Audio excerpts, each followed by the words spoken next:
The phone rang at 3:47 a.m., and I knew before my hand touched the receiver that something had cracked open in my life. 3:47 in the morning doesn't bring good news, it brings the kind of news that rewrites your entire understanding of how the world works. Nobody calls at that hour to tell you you've won something. They call to tell you someone fell off a mountain. I was in the basement office of our Cherry Creek house at 2847 East 3rd Avenue, running quarterly projections for Sentinel Response Group. The numbers looked solid: 3 new corporate security assessments in the last month. Clients who wanted the appearance of protection without the reality of it. I've been staring at the same spreadsheet for 2 hours, not because I needed to, but because the numbers were easier than going upstairs and lying next to Claire while she slept. The phone buzzed against the desk. Unknown number, Estes Park area code. I answered on the second ring. Mr. Morrison? Speaking. This is Ranger Patterson with Rocky Mountain National Park. I'm sorry to inform you that your brother, Daniel Morrison, was found deceased this evening at the base of a cliff on the Flat Top Mountain Trail. Apahon iking accident. I didn't drop the phone. I didn't swear. I asked 3 questions in the same flat voice I'd used to call in airstrikes during my deployments. Time of death. Location. Who found the body? The ranger hesitated, like he'd expected me to fall apart. Approximately 8:15 p.m. A group of hikers heard rocks falling and found him. The location is about a mile past the trailhead, off the main path. We recovered the body at 11 p.m. Was he alone? Yes, sir. No sign of anyone else on the trail. I thanked him, hung up, and sat in the dark for 30 seconds. The silence in the basement was thick enough to taste. I looked at the framed photo on my desk, me and Daniel fishing in the Gunnison River, him holding up a rainbow trout, grinning like he'd just won the lottery. He was 38 years old. He'd been a better man than me in every way that mattered. I went upstairs and woke Claire. She stirred when I touched her shoulder, her blonde hair splayed across the pillow, her eyes fluttering open. Jake, what time is it? It's Daniel, I said. He's dead. Hiking accident in Rocky Mountain National Park. She sat up fast, her hand going to her mouth. Oh my God. Jake, I'm so sorry. She reached for me, and I let her hold me, but I didn't hold her back. I was already somewhere else, running through the details the ranger had given me, trying to find a crack in the story. I need to drive to Estes Park, I said. Identify the body. I'll come with you. You don't have to. I'm your wife. I'm coming. She dressed in silence, and I noticed her twisting her wedding ring as she pulled on jeans and a sweater. It was a small thing, a nervous habit she'd had since we got married, but at 3:47 a.m., after a phone call like that, every small thing felt like a clue. We took my black Ford F-250 north on I-25 through the pre-dawn darkness. The highway was empty, the city lights fading behind us as we climbed toward the mountains. Claire held my hand across the center console, her fingers cold, her grip tight. He loved those mountains, she said. He was always hiking. It's what he did. Yeah. Do you want to talk about it? Not right now. She nodded and stared out the window. I watched her reflection in the glass, the way she kept looking at her phone, the way she'd tap the screen and then lock it again, filing it away, not analyzing it. My mind was on Daniel, the younger brother, who followed me into law enforcement, who left the FBI to become a private investigator because he said he wanted to find real truth, not the version the Bureau sells. He called me 3 weeks ago. I remember the exact words he used. I found something big, Jake. I'll tell you when it's safe. I never asked what it was. I figured he'd tell me when he was ready. That was my first mistake, assuming I had time. The Larimer County Coroner's office was a low-slung building on the edge of Estes Park, the kind of place that looked like it was designed to be forgotten. A deputy led us into a cold room with fluorescent lights that buzzed like trapped flies. The body was under a white sheet on a steel table. The coroner pulled the sheet back to Daniel's shoulders. His face was peaceful, which was wrong. People who fall off cliffs don't look peaceful. They look broken. But Daniel looked like he was sleeping, except for the bruise on his left temple. I leaned closer. The bruise was circular, clean-edged, the size of a quarter. The kind of mark a suppressor leaves when it's pressed against skin before a shot. I'd seen that exact pattern twice before, during my HRT days on bodies that weren't accidents. The cause of death is blunt force trauma consistent with a fall, the coroner said. What about the bruise on his temple? Probably from impact with a rock during the fall. I nodded like I believed him. Can I see his personal effects? There weren't any, sir. No hiking pack, no GPS watch, no phone. The rangers found nothing at the scene except the body. I photographed the bruise with my phone. The coroner frowned, but didn't stop me. I asked for the exact location of the fall, and the ranger who'd called me gave me a map with an X marked on the Flat Top Mountain Trail. Claire was waiting in the lobby. She stood when she saw me, her hands clasped in front of her. Was it him? Yeah. I'm so sorry, Jake. Let's go. I drove to the trailhead alone. Claire offered to come, but I told her to wait in the truck. She didn't argue, which should have bothered me, but I was already hiking up the trail, my boots crunching on the gravel, my breath fogging in the cold mountain air. The Flat Top Mountain Trail climbs through pine forest before breaking out onto a ridge with a view of the valley below. The X on the map was about a mile in, where the trail curved around a rocky outcropping. I found the spot where Daniel went off trail a narrow ledge with a clear sight line to the valley floor. No loose rock, no signs of a slip. The ground was solid, the kind of surface you'd have to deliberately step off of to fall. I crouched at the edge and studied the dirt. Boot prints, but not Daniel's. The tread pattern was different, military grade, the kind of sole you find on tactical boots. I pulled out my phone and took photos, then scanned the tree line. 100 yards east, tucked behind a cluster of pines, I found a spot where someone had lain prone. The grass was flattened in a perfect rectangle, the kind of impression a shooter leaves after hours of waiting. I found the shell casing at the base of a pine tree, half buried in needles. A .308 round, military spec, the kind of ammunition that doesn't leave much of a trace if you know what you're doing. The shooter had been careful: no cigarette butts, no water bottles, no trash. But he'd missed one casing, and that casing was going to tell me everything. I bagged it in a Ziploc from my truck and drove back to Denver with Claire asleep in the passenger seat. The sun was coming up over the plains, painting the sky orange and pink, and I felt something I hadn't felt in years. The cold, clean certainty that I was about to tear someone's world apart. I dropped Claire at the house and told her I needed to go to the office. She didn't ask questions.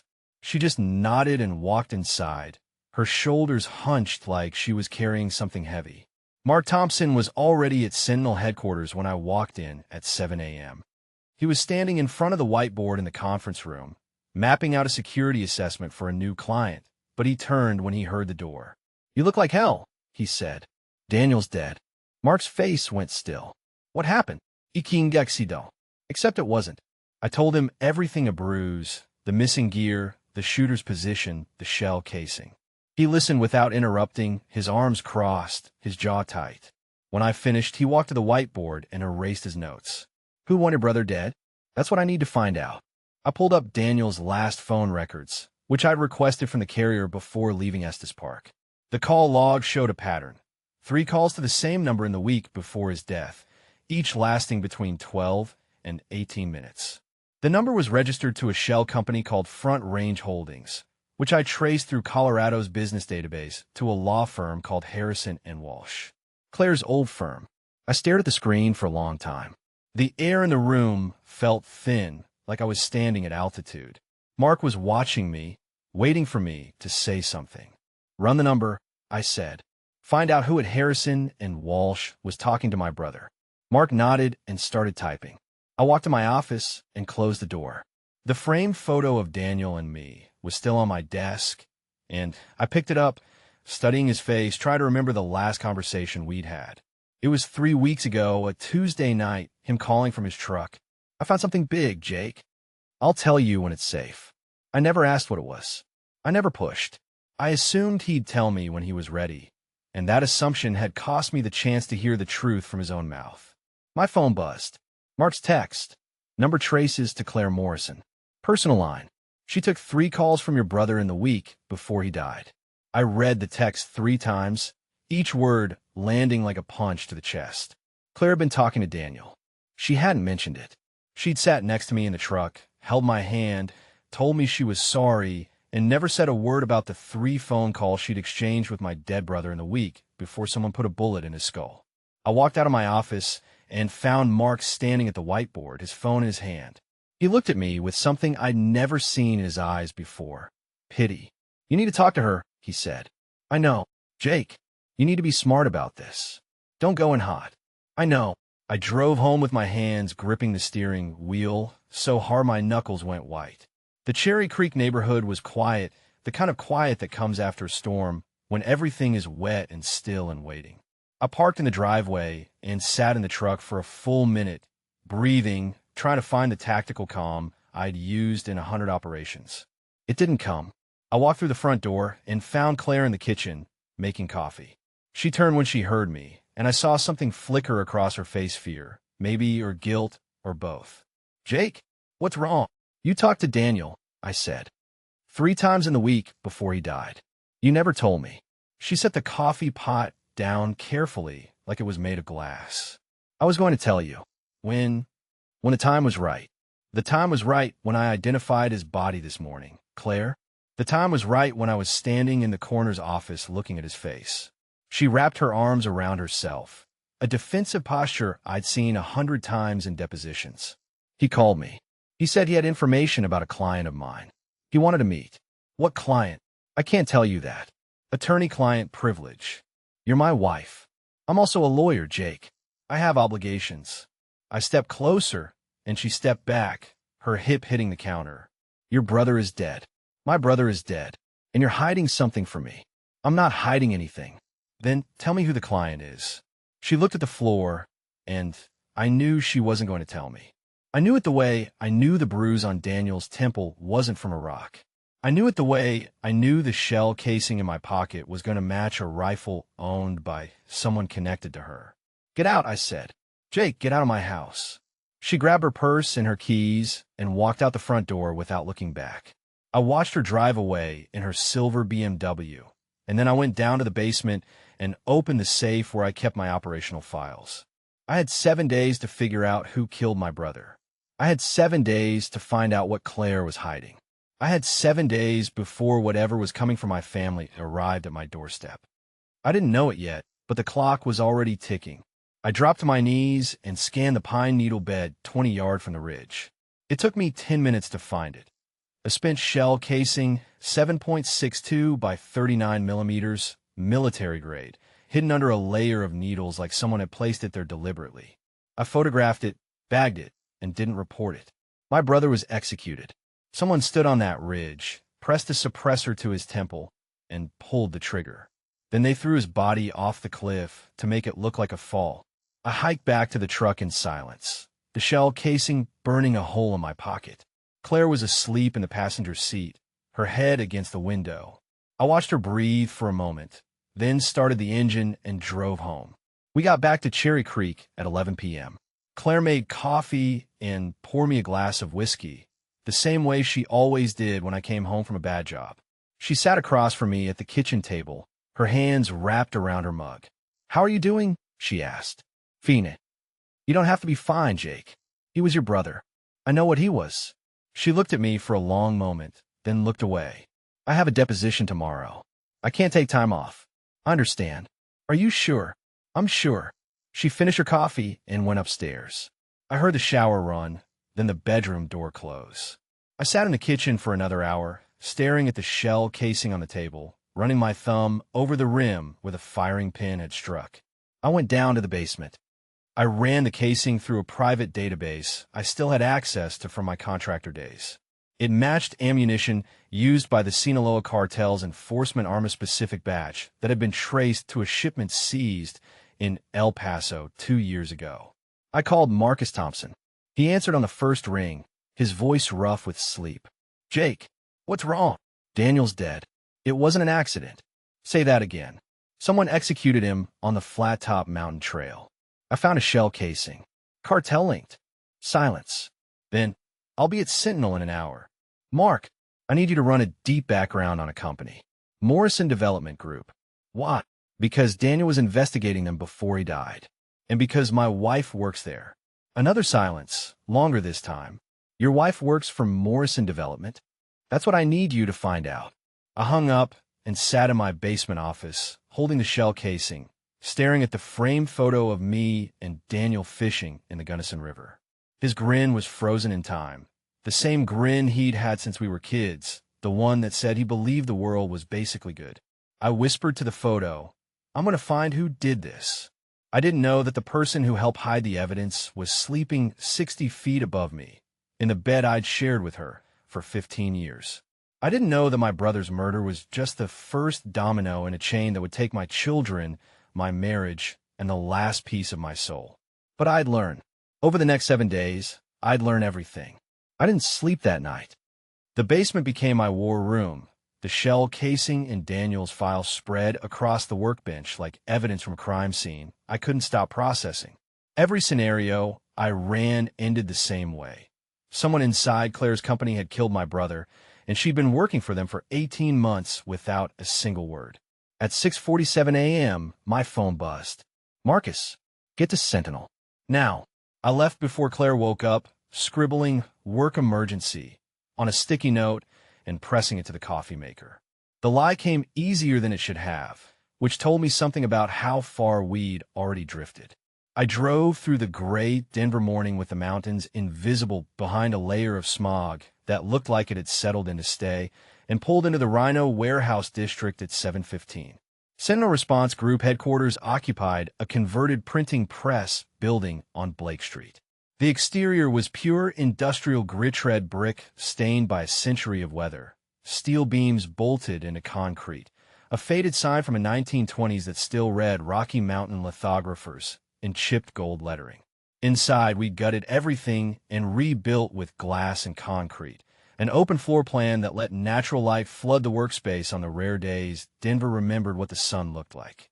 The conference room had a wall of windows facing the mountains, which was a nice gesture even if you could never actually see them through the haze. Marcus was already there, standing in front of a monitor with Danny Reyes and Leo Park flanking him like bookends made of different materials. Danny was our surveillance specialist, a wiry former Marine with a shaved head and the kind of patience that came from spending 72 hours in a hide site without blinking. Leo was the tech analyst, barely 30, with thick glasses and a nervous habit of cracking his knuckles that made me want to duct tape his fingers together. They both followed me from the contractor world, and I trusted them with my life more times than I could count. I trusted everyone. That was the problem. "Tell me," I said. Marcus pulled up a file on the monitor. Morrison Development Group's corporate structure looked like a spider web designed by someone with a grudge against Clarity Wealth's subsidiary companies, holding entities registered in Delaware and Nevada, and a shell corporation in the Cayman Islands that appeared to handle the bulk of the financial transactions. The lines connecting them formed a pattern that made my stomach drop. "Morrison Development Group is a front," Marcus said. His voice was flat, professional, the tone he used when he was delivering bad news to a client. "The real estate development is legit, but it's a cover for money laundering. 3 of these subsidiaries are under active federal investigation. The FBI has been building a case for 2 years. And Richard Ashford, former federal prosecutor, clean public record. But his private network is DeFi's got connections to every judge in Denver County, half the city council, and at least 1 state senator. The kind of guy who never gets his hands dirty because he's got a dozen people willing to do it for him." I stared at the screen, watching the spider web pulse with information I didn't want to process. "Where does Claire fit?" Marcus hesitated. He never hesitated. "That's how I knew it was bad. Your wife is listed as senior legal counsel. She's been in that position for 18 months. 18 months. The number landed in my chest like a punch I didn't see coming. 18 months of breakfasts and bedtimes and conversations about school pickups and baseball games, and she'd never once mentioned that her job involved the man who'd ordered my brother's murder. That's not possible. She told me she was at Harrison and Walsh. She told me she was doing corporate litigation. She left Harrison and Walsh 20 months ago," Leo said, his voice soft, like he was delivering news to a cancer patient.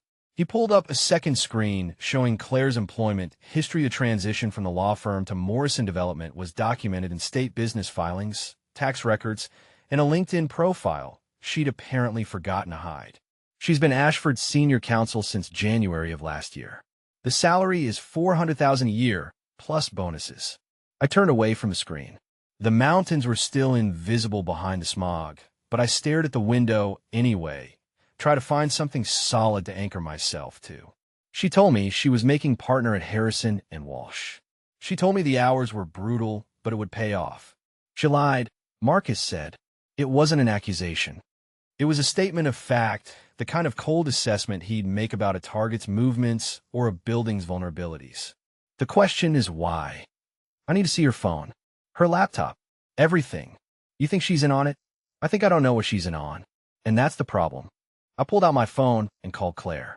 It rang 4 times before she picked up, her voice clipped and professional in a way that told me she was already at the office. Jake, is everything okay? No, I need to talk to you. Right now.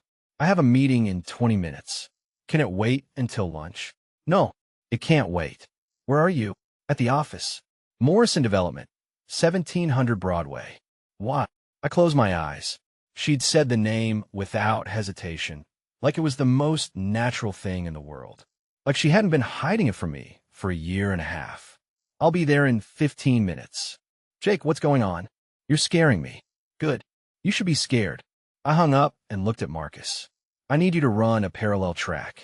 Find everything you can on Ashford's Operation Financial Records, property holdings, known associates. And I need a secure line to Detective Sarah Chun at Denver PD. She worked Daniel's case. You think she's clean?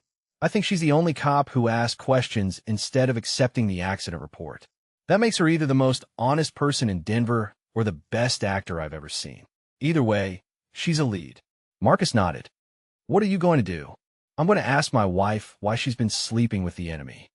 The drive from Rhino to 1700 Broadway took 12 minutes through morning traffic that had already congealed into the usual Denver sludge. I parked in a visitor spot and took the elevator to the 22nd floor, watching the numbers climb with my reflection staring back at me from the polished steel doors. I looked like a man who hadn't slept, which was accurate, and a man who was about to do something he couldn't take back, which was also accurate. The reception area of Morrison Development Group was designed to intimidate marble floors, a waterfall feature that trickled against a wall of black granite, and a receptionist who looked like she'd been hired for her ability to say, "I'm sorry, Mr. Ashford is unavailable," without blinking. I told her I was here to see Claire Morrison, and she directed me to a conference room on the east side of the floor without asking any questions, which meant Claire had already cleared my arrival. She was waiting for me when I walked in. The conference room had floor-to-ceiling windows that looked out over the Denver skyline, and she was standing in front of them with her arms crossed, wearing a navy blue suit that I'd never seen before. Her hair was pulled back in a way that made her look older, harder, like a woman who'd learned to armor herself against the world. Jake. She said my name like she was testing it, seeing if it still fit. What's going on? I closed the door behind me. When did you start working here? The question landed like a grenade. I watched her face cycle through expression surprise, calculation, fear before settling on something that looked like control panic. What are you talking about? Don't do that. I know you've been here for 18 months. I know you're Ashford's senior counsel. I know you've been lying to me since before Daniel died. Her hands dropped to her sides. She looked at the floor, then at the window, then back at me, and I saw something break behind her eyes. I was going to tell you. When? When were you going to tell me? After he killed someone else? After he came after Tommy and Emma? Don't bring the kids into this. Too late. They're already in it. Daniel was investigating this company, Claire. He found something that got him killed, and you've been working for the man who ordered it. I didn't know. Her voice cracked. I didn't know about Daniel. I swear to God, Jake, I didn't know. But you knew about the money laundering. You knew about the cartel connections. You knew you were working for a criminal, and you didn't tell me. She didn't answer. That was the answer. Why? I asked. The word came out quieter than I intended, stripped of the anger I'd been carrying. Why would you do this? Because he threatened to kill them. Her voice dropped to a whisper, and I watched her hand start to shake. He came to me a year and a half ago. He had files on you, on me, on the kids. He knew everything your time with the Bureau, your contractor work, the security systems you designed. He said if I didn't come work for him, he'd make sure Tommy and Emma never saw their 7th birthday. I felt the floor shift beneath me. You should have come to me. I couldn't. He said he'd kill you first. He said he had people everywhere in the police department, in the FBI, in your own company. He said there was nowhere we could hide. So you decided to hide in plain sight. You decided to work for him, to help him launder money, to protect him from prosecution. I decided to keep my children alive. Her voice hardened, and for a moment I saw the lawyer. She'd become the woman who'd learned to fight with words instead of weapons. You don't get to judge me for that. You weren't there. You were always gone, Jake. On deployments, on contracts, on jobs you couldn't talk about. I was the one who stayed. I was the one who held them when they had nightmares. I was the one who made the impossible choices. And now Daniel is dead. And now Daniel is dead. She repeated the words like she was trying to make them real. And I have to live with the fact that I might have helped the man who killed him. But I did it for our children. I did it to keep them safe. I stared at her for a long moment, trying to find the woman I'd married in the stranger standing in front of me. She was still there, buried under layers of fear and compromise and the kind of moral erosion that happened when you made one small concession after another until you couldn't remember where you'd started. I need to see your phone, I said. Your laptop. Everything. Why? Because I need to know what you know. I need to find a way to take Ashford down before he hurts anyone else. He'll kill them, Jake. If you move against him, he'll kill Tommy and Emma. Then we move before he knows we're coming. But I can't do that without information. And you're the only source I've got.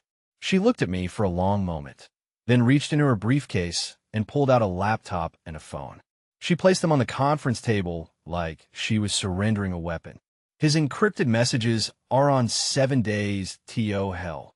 Her name is on the incorporation documents for 3 of the shell companies. She's not just an employee, Jake. She's a partner.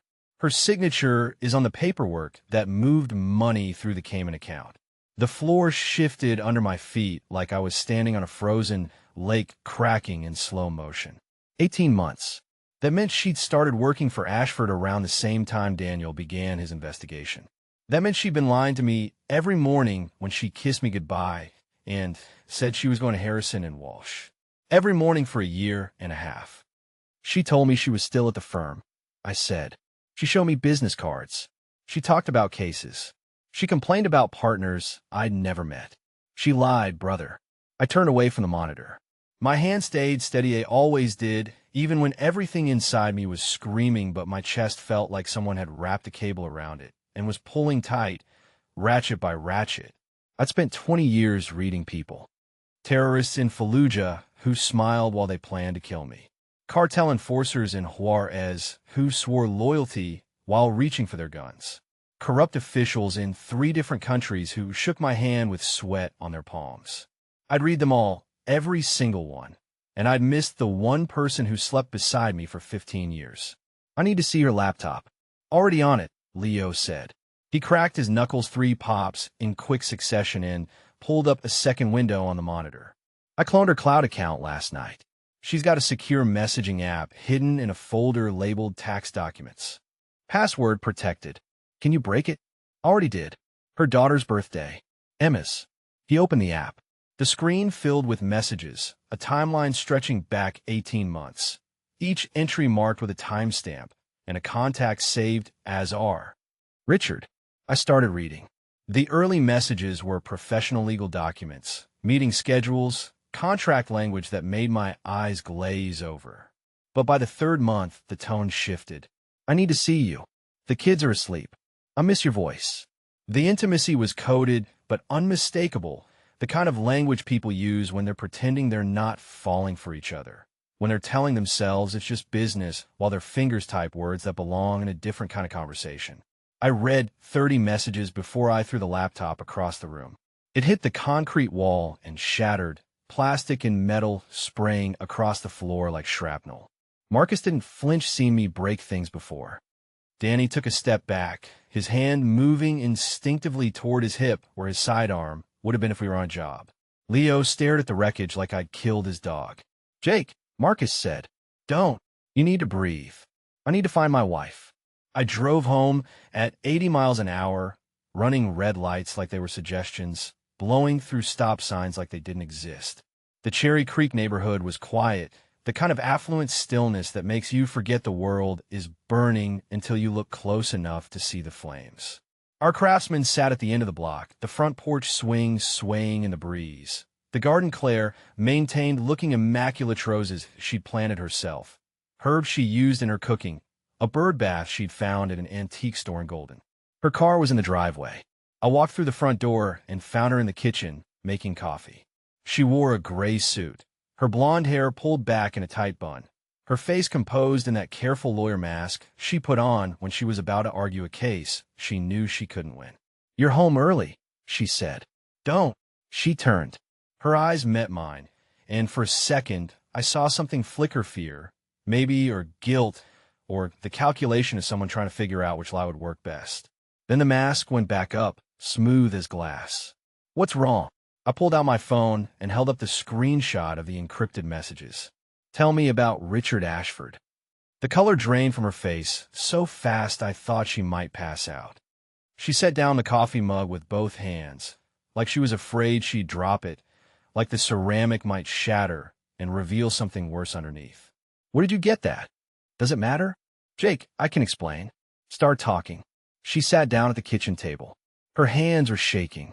She folded them in her lap to hide it, but I saw everything now, all the tells I'd missed for 18 months.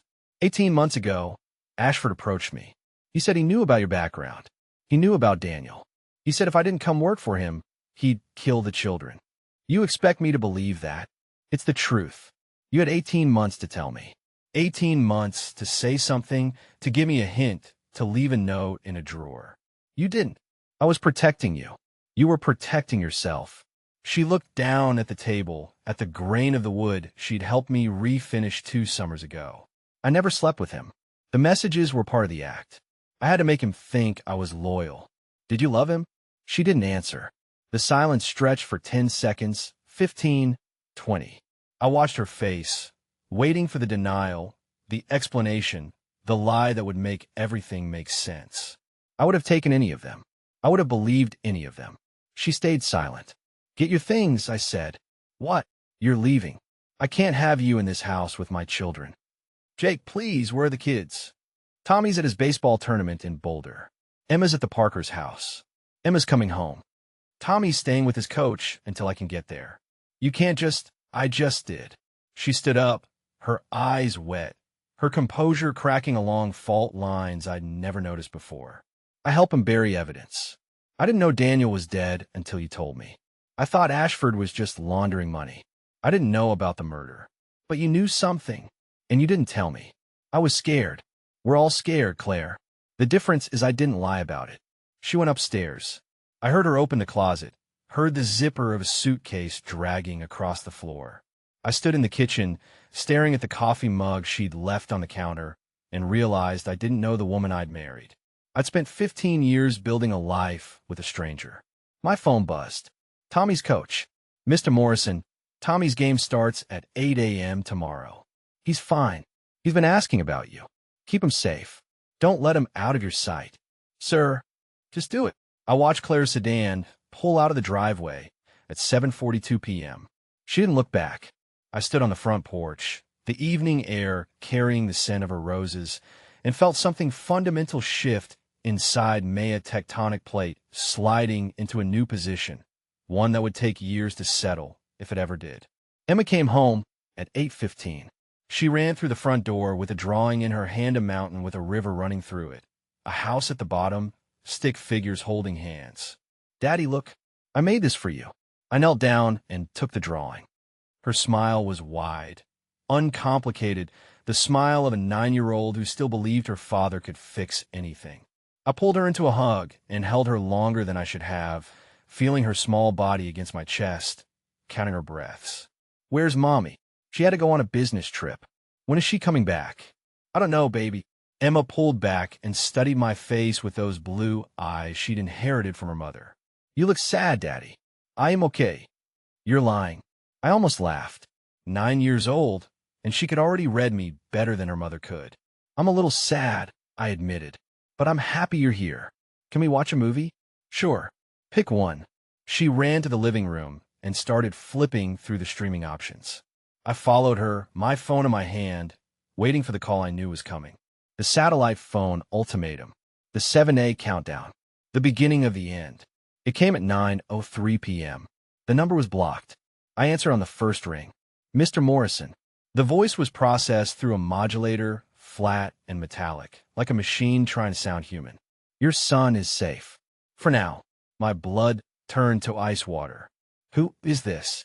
That's not important. What's important is the timeline. You have 7 days to destroy every piece of evidence linking Richard Ashford to your brother's death. Every file, every recording, every witness statement. When it's gone, your children come home. Let me talk to Tommy. The line went silent for 15 seconds. Then I heard my son's voice, shaky but defiant. Dad? They took me after the game. I'm sorry, I didn't. Tommy, listen to me. Don't fight them. Do what they say. I'm coming for you. Dad, I am scared. I know, buddy. I know. I'm going to get you out. I promise. The modulator came back. You have 7 days, Mr. Morrison. Day 1 starts now. If you contact the police, if you tell anyone outside your immediate circle, we'll send you your daughter's fingers one at a time. Do you understand? I understand. Good. Tick-tock. The line went dead. I stood in my living room, the phone pressed against my ear, the dial tone humming in the silence. Emma was on the couch, scrolling through Disney movies, humming a song she'd learned in music class. She had no idea. She was 9 years old, and she had no idea that her life had just become a bargaining chip in a war she didn't know existed. I walked to the basement and opened the safe room. Inside was everything I'd need for the next 7 days. Weapons, ammunition, cash, burner phones, encrypted radios, tactical gear. I'd built this room for exactly this scenario, though I'd never believed I'd actually need it. I grabbed a satellite phone and called Marcus. Talk to me, he said. They took Tommy.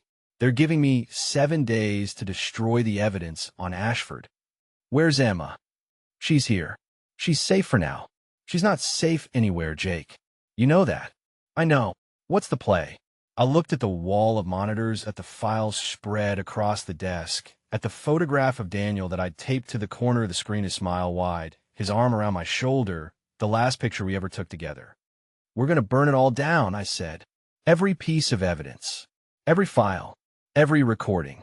And then we're going to burn down Richard Ashford with it. How? I don't know yet. But I've got 7 days to figure it out.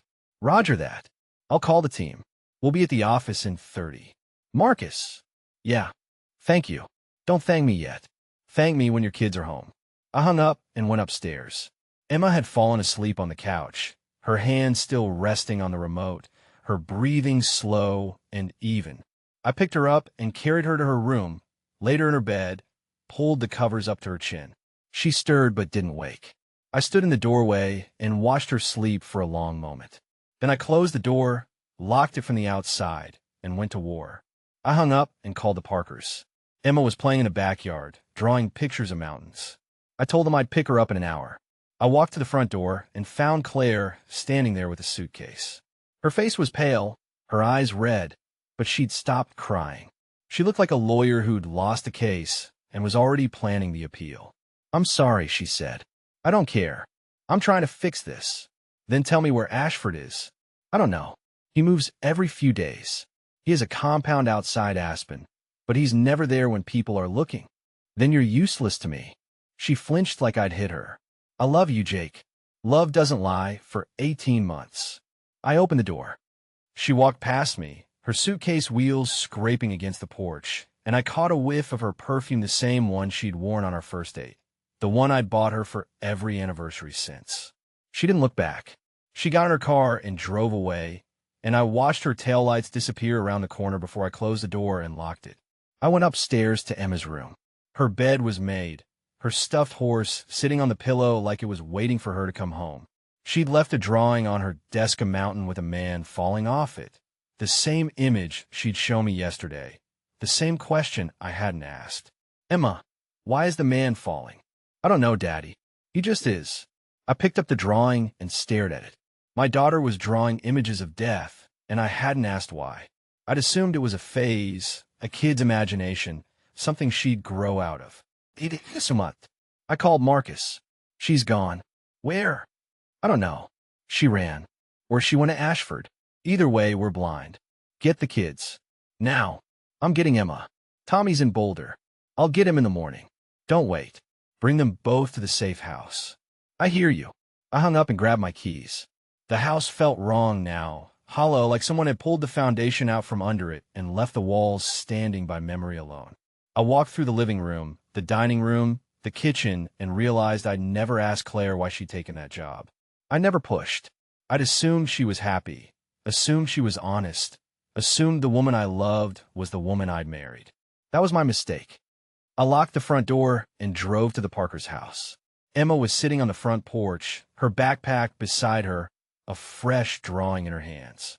She looked up when I pulled into the driveway, and her face broke into a smile that cut through everything: the betrayal, the rage, the fear, and reminded me why I was still fighting. Daddy! She ran to the truck, her pink sneakers slapping against the concrete. I lifted her into the passenger seat and buckled her in, and she held up the drawing, a horse this time, galloping across a green field, its mane flying in a wind I couldn't feel. Look, Daddy, I drew a horse. It's beautiful, baby. Are we going home? We're going to Uncle Mark's house. We're having a sleepover. Mommy, too. Mommy's on a trip. She looked at me with those blue eyes, Claire's eyes, and said, Is she coming back? I didn't answer. I pulled away from the curb and drove toward Aurora, my daughter in the passenger seat, my son in Boulder, my wife gone, and 7 days to save everything I'd left. I drove to Boulder at 5:30 the next morning with the sun still hiding behind the mountains and Emma asleep in her car seat, her stuffed horse clutched to her chest like a lifeline.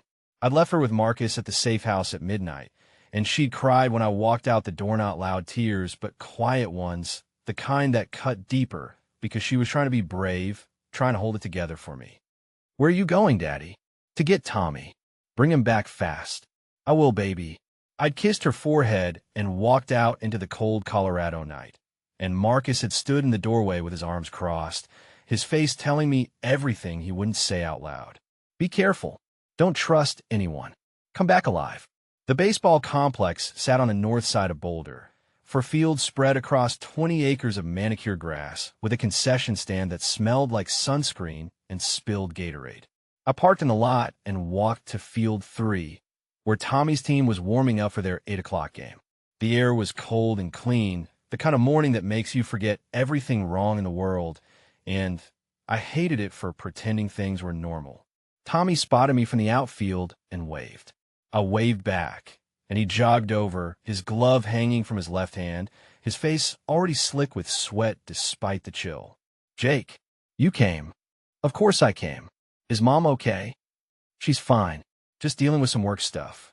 He looked at me with those green eyes, and I knew he didn't believe me. He was 12 years old enough to read the spaces between my words, young enough to still hope I was lying to protect him. You're acting weird. I am tired. Long drive. You never get tired. Everyone gets tired, Tom. He shrugged and jogged back to the outfield, and I found a spot on the bleachers near the third base line. I scanned the crowd the way I'd been trained: systematic, methodical, looking for anyone who didn't belong. Parents with coffee cups, a teenager selling programs, an old man walking a golden retriever along the fence line, and a gray SUV parked in the lot, facing the field, its engine running. I pulled out my phone and called Marcus. About a possible surveillance vehicle. Gray Chevy Tahoe, Colorado plates, parked near the concession stand. Description. Driver's inside. Can't see him from here. I'm 10 minutes out. Don't engage. I wasn't planning to. I hung up and kept watching. The game started. Tommy was up second, and he hit a line drive in a left field, a clean single that brought in a run. The crowd clapped. I clapped too, but my eyes never left the Tahoe. The windows were tinted, the driver hidden, and I felt the familiar crawl of being watched, the same feeling I'd had in Fallujah and Mosul and a dozen other places where the wrong look could get you killed. The game went to the third inning. Tommy was on deck, swinging a bat that looked too big for his frame, and I looked down at my phone for 3 seconds to check a text from Marcus. Almost there. I looked up. Tommy was gone. I stood, my heart slamming against my ribs, and scanned the field. The dugout. The bleachers. The concession stand. Nothing. I ran to the coach, a heavy-set man named Phil who'd been coaching Tommy since he was 8. "Where's my son?" He went to the concession stand. Said he was thirsty. When? 2 minutes ago. I ran. I covered the distance in seconds, my boots pounding against the grass, my eyes searching every face, every shadow, every open door. The concession stand was empty except for a teenager wiping down the counter. The bathroom door was open. The back door was propped open with a rock. I found Tommy's baseball cap on the ground behind the bathroom, next to a set of tire tracks in the gravel. I picked up the cap and held it in my hands. It was still warm. I called 911. The dispatcher asked me to stay on the line, to describe my son, to tell her what he was wearing. I answered every question with the same flat voice I'd used when a ranger called about Daniel, and I felt the same cold settling into my bones, the same knowledge that the world had just split into before and after. I called Marcus. They took him. Where? Concession stand. Back door. Gray Tahoe. I'm pulling into the lot now. I'll find a vehicle. It's gone, Mark. They're gone. I stood in the gravel lot, Tommy's cap in my hand, and I waited for Marcus to tell me something I didn't already know. But he didn't say anything. He just breathed into the phone, the same heavy breath he'd breathed when we'd lost a teammate in Kandahar. The same breath that meant I'm sorry, brother. I'm so sorry. Get back to the safe house, he said finally. We'll find him. I drove back to Aurora with my hands shaking on the wheel, the cap on the passenger seat. The image of Tommy's face burned into my memory. He'd looked at me like he knew something was wrong, like he'd been waiting for me to tell him the truth, and I'd lied to him instead. I'd told him everything was fine. I told him his mother was okay.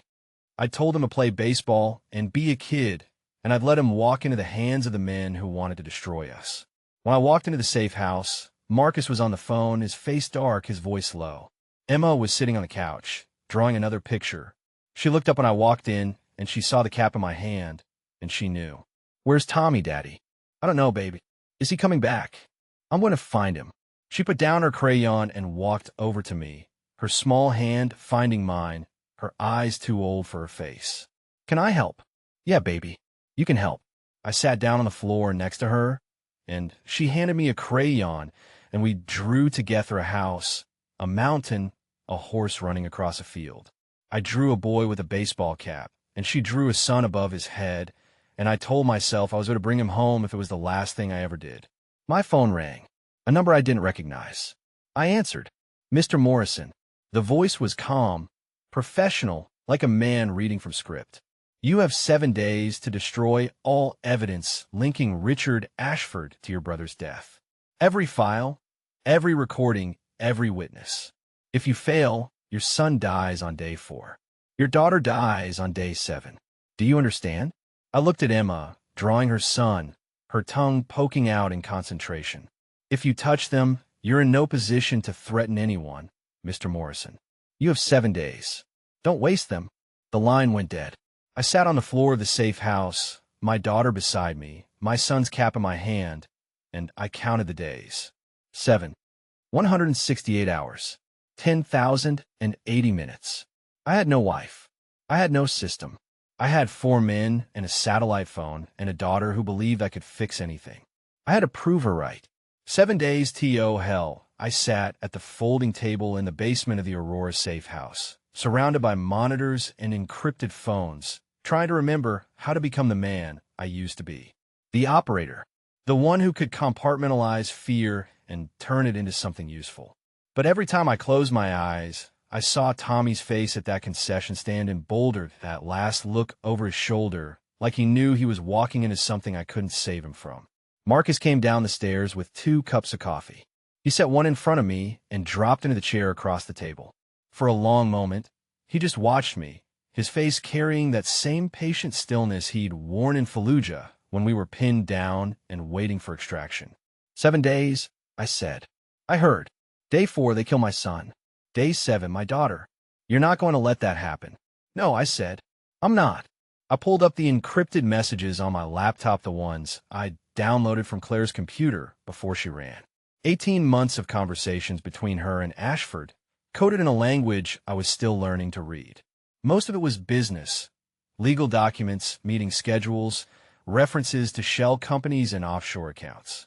But every few days, there was something else. A message that started with "I need to see you." A reply that ended with "I miss your voice." I read them again, and this time I didn't throw anything across the room. I documented them. Screenshot, file, label, archive. Evidence. The discipline of the process kept my hands from shaking. Leo Park arrived at 9 with a duffel bag full of electronics and a face that said he hadn't slept in 3 days. He was the youngest of us 35, former NSA analyst who'd left after a whistleblower scandal and found a home at Sentinel when no one else would touch him. He set up his equipment on the other side of the basement without a word. 3 monitors, a signal booster, a stack of encrypted hard drives. 20 minutes later, he said, "You're going to want to see this." I walked over to his station. The screen showed a flowchart that looked like a Spiderweb Morrison development group at the center, branching out to 12 subsidiary companies, then to 20 more, then to accounts in Delaware, Nevada, the Cayman Islands, and finally to a bank in Sinaloa, Mexico. "The pipeline runs straight to the cartel," Leo said. "Ashford's been laundering money for them for at least 3 years. Real estate development is the perfect front. You can inflate construction costs, create phantom vendors, move millions through legitimate-looking contracts. No one questions a building that costs more than it should." "Daniel found this," I said. I stared at the flowchart, at the names and numbers and accounts that had cost my brother his life. "Can you trace every transaction?" "Already started. But, Jake, this is deep. Ashford didn't build this alone. He's got lawyers, accountants, at least 2 judges on his payroll. The corruption goes all the way to the state capitol. Then we take it all down." Danny Reyes arrived at 10:30, carrying a surveillance camera and a notebook. He was our eyes and ears, the man who could find a needle in a haystack if the needle had ever made a phone call or swiped a credit card. He set up his equipment next to Leo's and started cross-referencing the names from the encrypted messages. "Victor Reyes," he said, pulling up a photo. "Ashford's head of security. Former Mexican Special Forces, dishonorably discharged after a civilian casualty incident in 2012. He's a muscle. The cartel connection. I studied the photo, a wiry man in his early 50s, a scar running from his left temple to his jaw, eyes that held no warmth, no hesitation. He's the one who killed Daniel. Almost certainly. The shell casing you found matches the ammunition used by his preferred weapon system. He's a sniper. 200 yards, clean shot, made it look like a fall. Your brother never saw it coming." I let that sit in my chest for a moment. I'm going to find him, and I'm going to make him tell me where my kids are. My burner phone rang. A number I didn't recognize. I answered. "Jake." "Claire." Her voice was thin, cracked, like she'd been crying for hours and her throat had given out. "Where are you?" "I'm at a hotel in Colorado Springs. The Motel 6 off I-25, room 112. I have files, evidence, everything Ashford's been hiding. Why should I trust you?" She went silent. When she spoke again, her voice was different, harder, more desperate, stripped of the careful lawyer precision she'd used for 20 years. "Because I'm their mother, Jake, and I love them. I know I lied to you. I know I hurt you. But I never stopped loving those kids. And if you don't come get me, I'm going to drive to Ashford's compound and kill him myself." I looked at Marcus. He was watching me, his face unreadable, waiting for my call. "Don't move," I said. "I'm coming." Marcus drove. We took his truck, a gray Ford F-150 with no tracking devices and plates registered to a company that didn't exist on paper anywhere. The drive to Colorado Springs took an hour, most of it in silence. The highway lights flashing past like the seconds of a clock. I couldn't stop. "You sure about this?" Marcus asked. "No." "Then why are we doing it?" "Because she's the only lead we have. And because if she's telling the truth, she has the evidence we need to burn Ashford's empire to the ground. And if she's lying?" I didn't answer. The Motel 6 was a 2-story building at the edge of town, the kind of place where people came to disappear. Room 112 was on the ground floor, the curtains drawn, a single light visible through the gap. I knocked twice, waited, knocked again. The door opened. Claire looked like she'd aged 10 years in 3 days. Her hair was pulled back in a messy knot, her eyes red and swollen. her clothes wrinkled from sleeping in them. She held a USB drive in her hand, her fingers wrapped around it like it was the only thing keeping her upright. "I have everything," she said.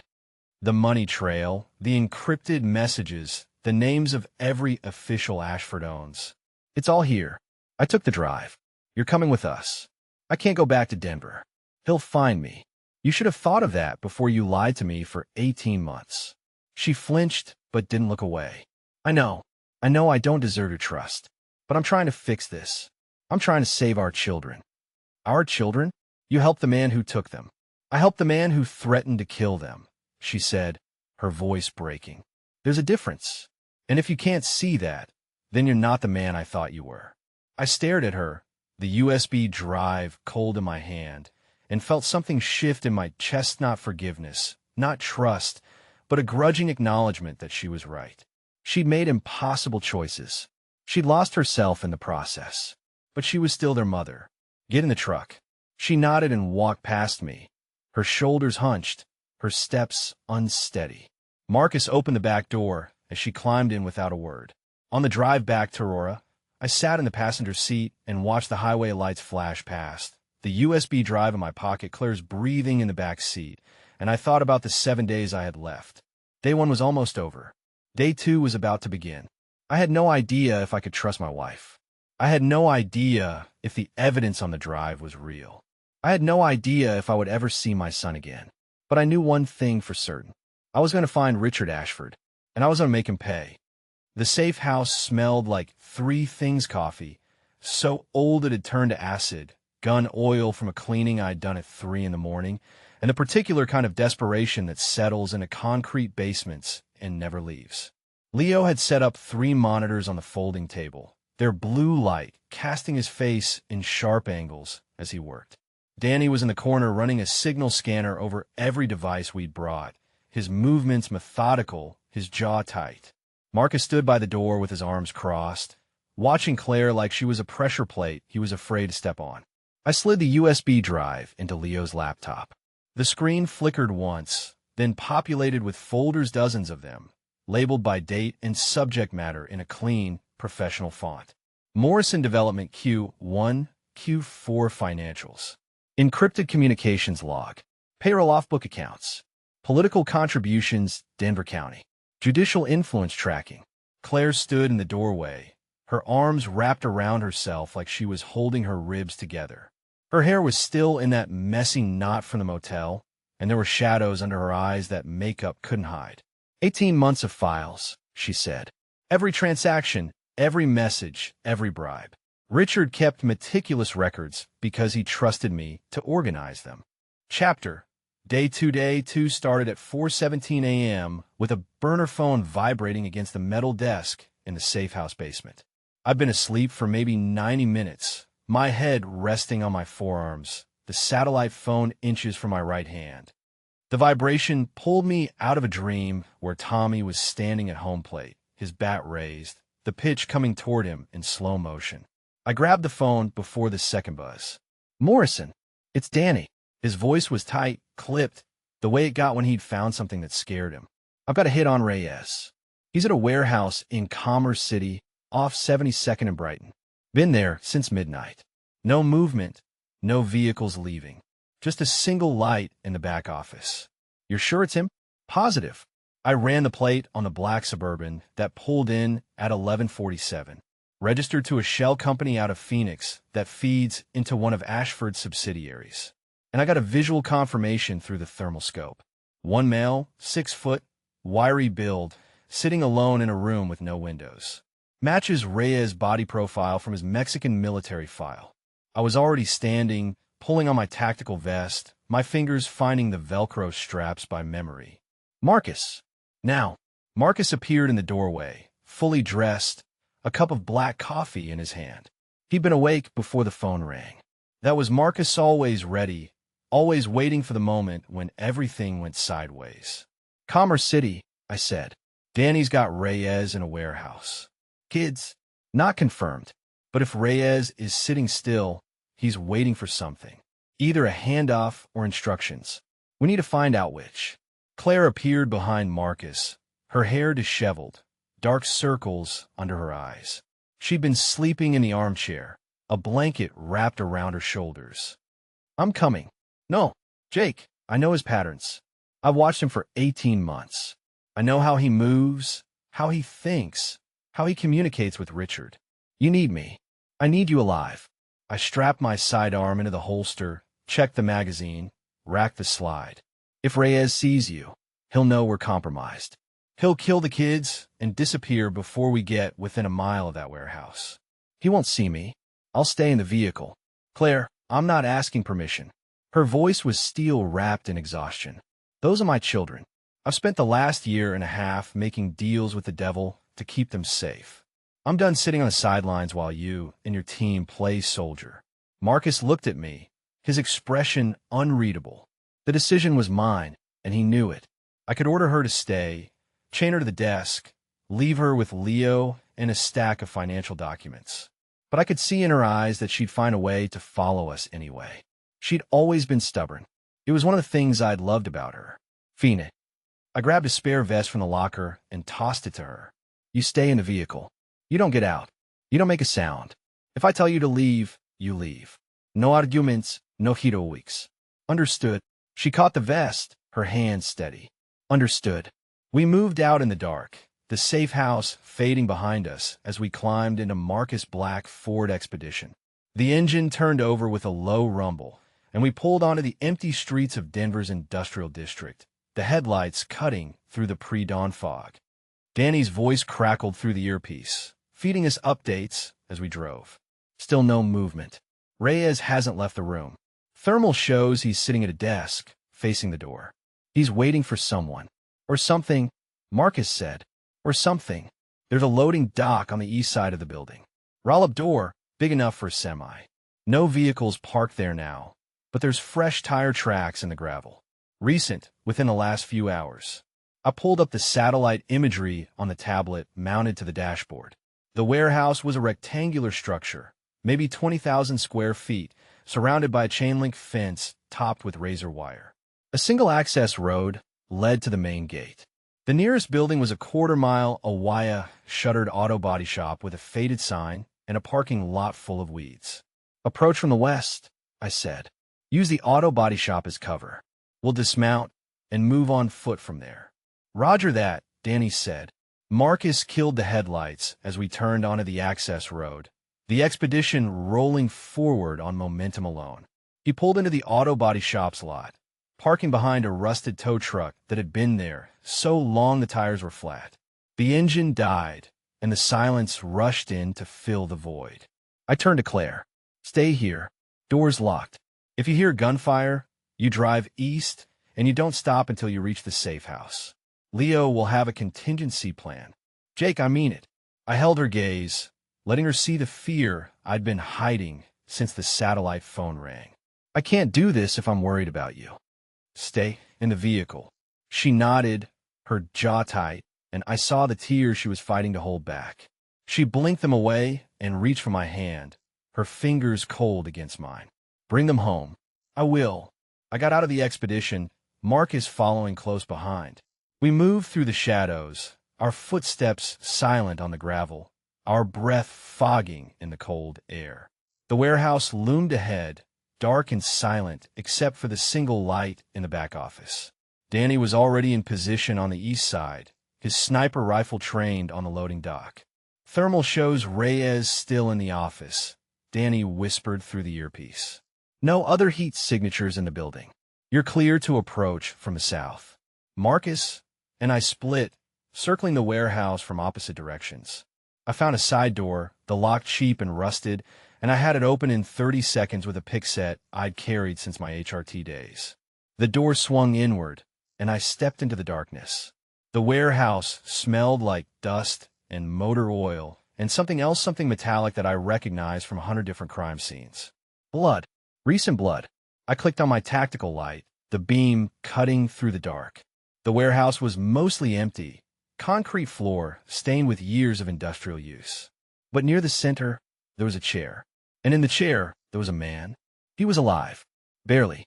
His hands were bound behind his back with zip ties, his face swollen and bloody, his shirt torn open to reveal a pattern of burns on his chest. Cigarette burns. The kind of interrogation technique that belonged to a different century, a different country, a different kind of monster. I recognized him. He was one of Ashford's drivers, a kid, maybe 25, who'd been on the payroll for 6 months. I'd seen his face in the files Claire had copied. "Marcus," I said into the earpiece. "I've got a body. Alive. Interrogated. Reyes." "No, one of Ashford's people. Looks like he was being questioned." I knelt beside the kid, checking his pulse. It was weak, but steady.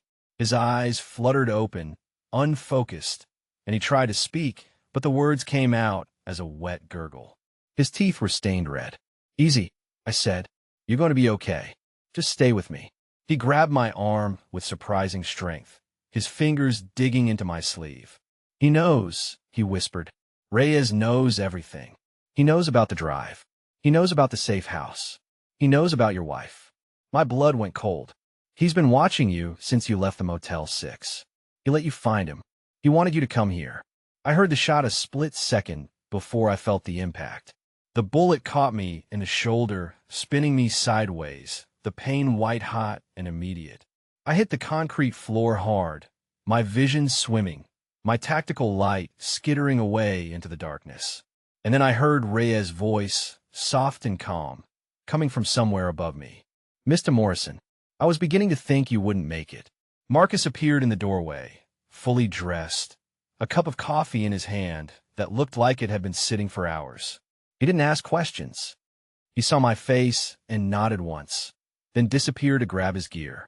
I walked to the main room where Claire was asleep on the couch, her body curled into a tight ball, her hand resting on the USB drive like it was a lifeline. Leo was still at the table, his eyes red-rimmed, staring at a spreadsheet that covered 3 monitors. He looked up when I entered. "We have a location on Reyes," I said. "Commerce City. I'm going to grab him." Leo's fingers stopped moving. "Alone. Marcus is coming. You stay here with Claire." "Jake." Leo stood up, his chair scraping against the concrete floor. "Reyes is former Mexican Special Forces. He's not some street-level thug. He's trained. He's killed before. If you go in hot, you might not get him alive, and if you kill him, you lose the only direct link to your kids. I'm not going to kill him. You might not have a choice." I looked at Claire. She was still asleep, her breathing steady, her face slack with exhaustion. I wondered what she was dreaming about. I wondered if she dreamed about Ashford. "Wake her up at 6, I said. "Tell her to keep working. If I'm not back by noon, you take the evidence to Detective Chun. You tell her everything, and then you disappear." "Disappear where?" "I don't know. Somewhere Ashford can't find you." Leo's jaw tightened. "I'm not leaving you. You're not leaving me. You're protecting the evidence. If I die in that warehouse, the only thing that matters is that drive. Ashford can't walk. You understand?" He held my gaze for a long moment, then nodded. "Noon. If you're not back, I'm gone." I grabbed my go-bag from the Cornera black duffel I'd packed the night before with everything I'd need for a tactical extraction. Zip ties, flex cuffs, a medical kit, a roll of duct tape, and a Sig Sauer P320 with 3 extra magazines. I checked the chamber, checked the safety, and slid it into my holster. Marcus was waiting by the back door, his own vest already strapped, a suppressed MP5 hanging from a sling across his chest. He looked at me and said, "You ready?" "No. Good. Let's move." The drive to Commerce City took 23 minutes. Marcus drove, his eyes scanning the road ahead, his hands steady on the wheel. I sat in the passenger's seat, running through the approach in my head, visualizing every step. The warehouse was on a dead-end industrial road, surrounded by auto body shops and metal fabricators that wouldn't open for another 3 hours. No witnesses, no cameras, just a single light in the back office and a man who'd killed my brother. "We could wait him out," Marcus said, his voice flat. "Let him leave on his own. Take him somewhere quiet. He's not going to leave. He's waiting for something, instructions, money, a new identity. Ashford's going to cut him loose after this is over. Reyes knows too much. So you want to grab him before Ashford has him killed. I want to grab him before he disappears." Marcus pulled the truck into a lot across from the warehouse, killing the headlights. The building was a two-story concrete structure with a corrugated metal roof, a loading dock on the east side, and a single steel door on the west. The light in the back office was visible through a grimy window, casting a yellow rectangle onto the gravel below. I pulled out the thermal scope Danny had left for me and scanned the building. One heat signature in the back office, sitting still. No movement. No guards. No dogs. He's alone, I said. Or he knows we're coming and he's waiting. Either way, we're going in. We crossed the lot in a low crouch, our boots silent on the gravel, our breath fogging in the cold air. The steel door was unlocked, a bad sign, but I didn't have time to question it. I pushed it open, the hinges groaning, and stepped into a dark hallway lined with empty office doors. The light from the back office was at the end of the hall. I moved toward it, my cig raised, Marcus covering my six. The door was partially open, and I could see a figure sitting at a metal desk, his back to us, his hands resting on the surface in plain sight. I kicked the door open and stepped inside, my weapon trained on the back of his head. Don't move. Don't speak. Put your hands on the desk, and don't take them off. Victor Reyes didn't flinch. He didn't raise his hands. He just sat there, his shoulders relaxed, his breathing even, as if he'd been expecting me. Mr. Morrison, he said, his voice soft, accented, almost gentle. I was wondering when you'd find me. I stepped closer. Turn around. Slowly, he turned. His face was thin, weathered, a scar running from his left temple to his jaw, the kind of scar that came from a knife blade and hadn't been stitched properly. His eyes were dark, flat, the eyes of a man who'd seen too much and felt too little. He looked at me without fear, without anger, without anything I could read. You killed my brother, I said. Yes. The admission was so calm, so matter-of-fact, that it took me a second to process it. I'd expected denial, deflection, a negotiation. I hadn't expected confession. Why? Because I was ordered to.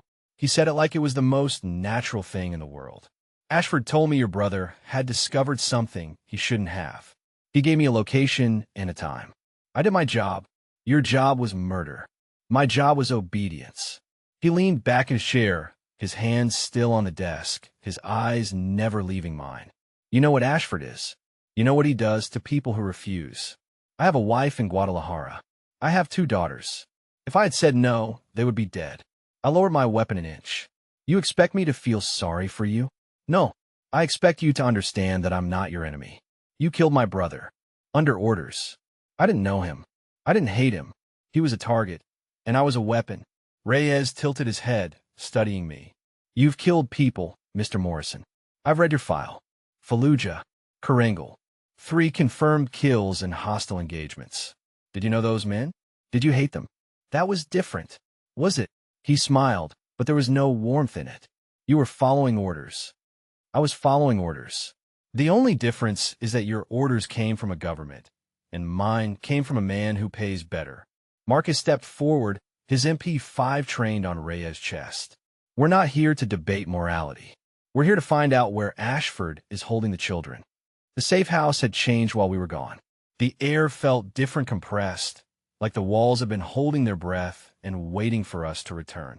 Claire sat at the kitchen table with a mug of coffee that had long gone cold, her eyes locked on the door as if she'd been watching it since the moment we left. Where's Leo? I asked, setting my cig on the counter. Basement. Working on the drive. Her voice came out measured, careful, the same tone she used in depositions when she was hiding something. Marcus texted him about the cartel woman. He's running facial recognition. I didn't answer. I walked past her and took the basement stairs 2 at a time, Reyes shuffling behind me with Marcus at his back. The basement had been transformed in the hours we were gone.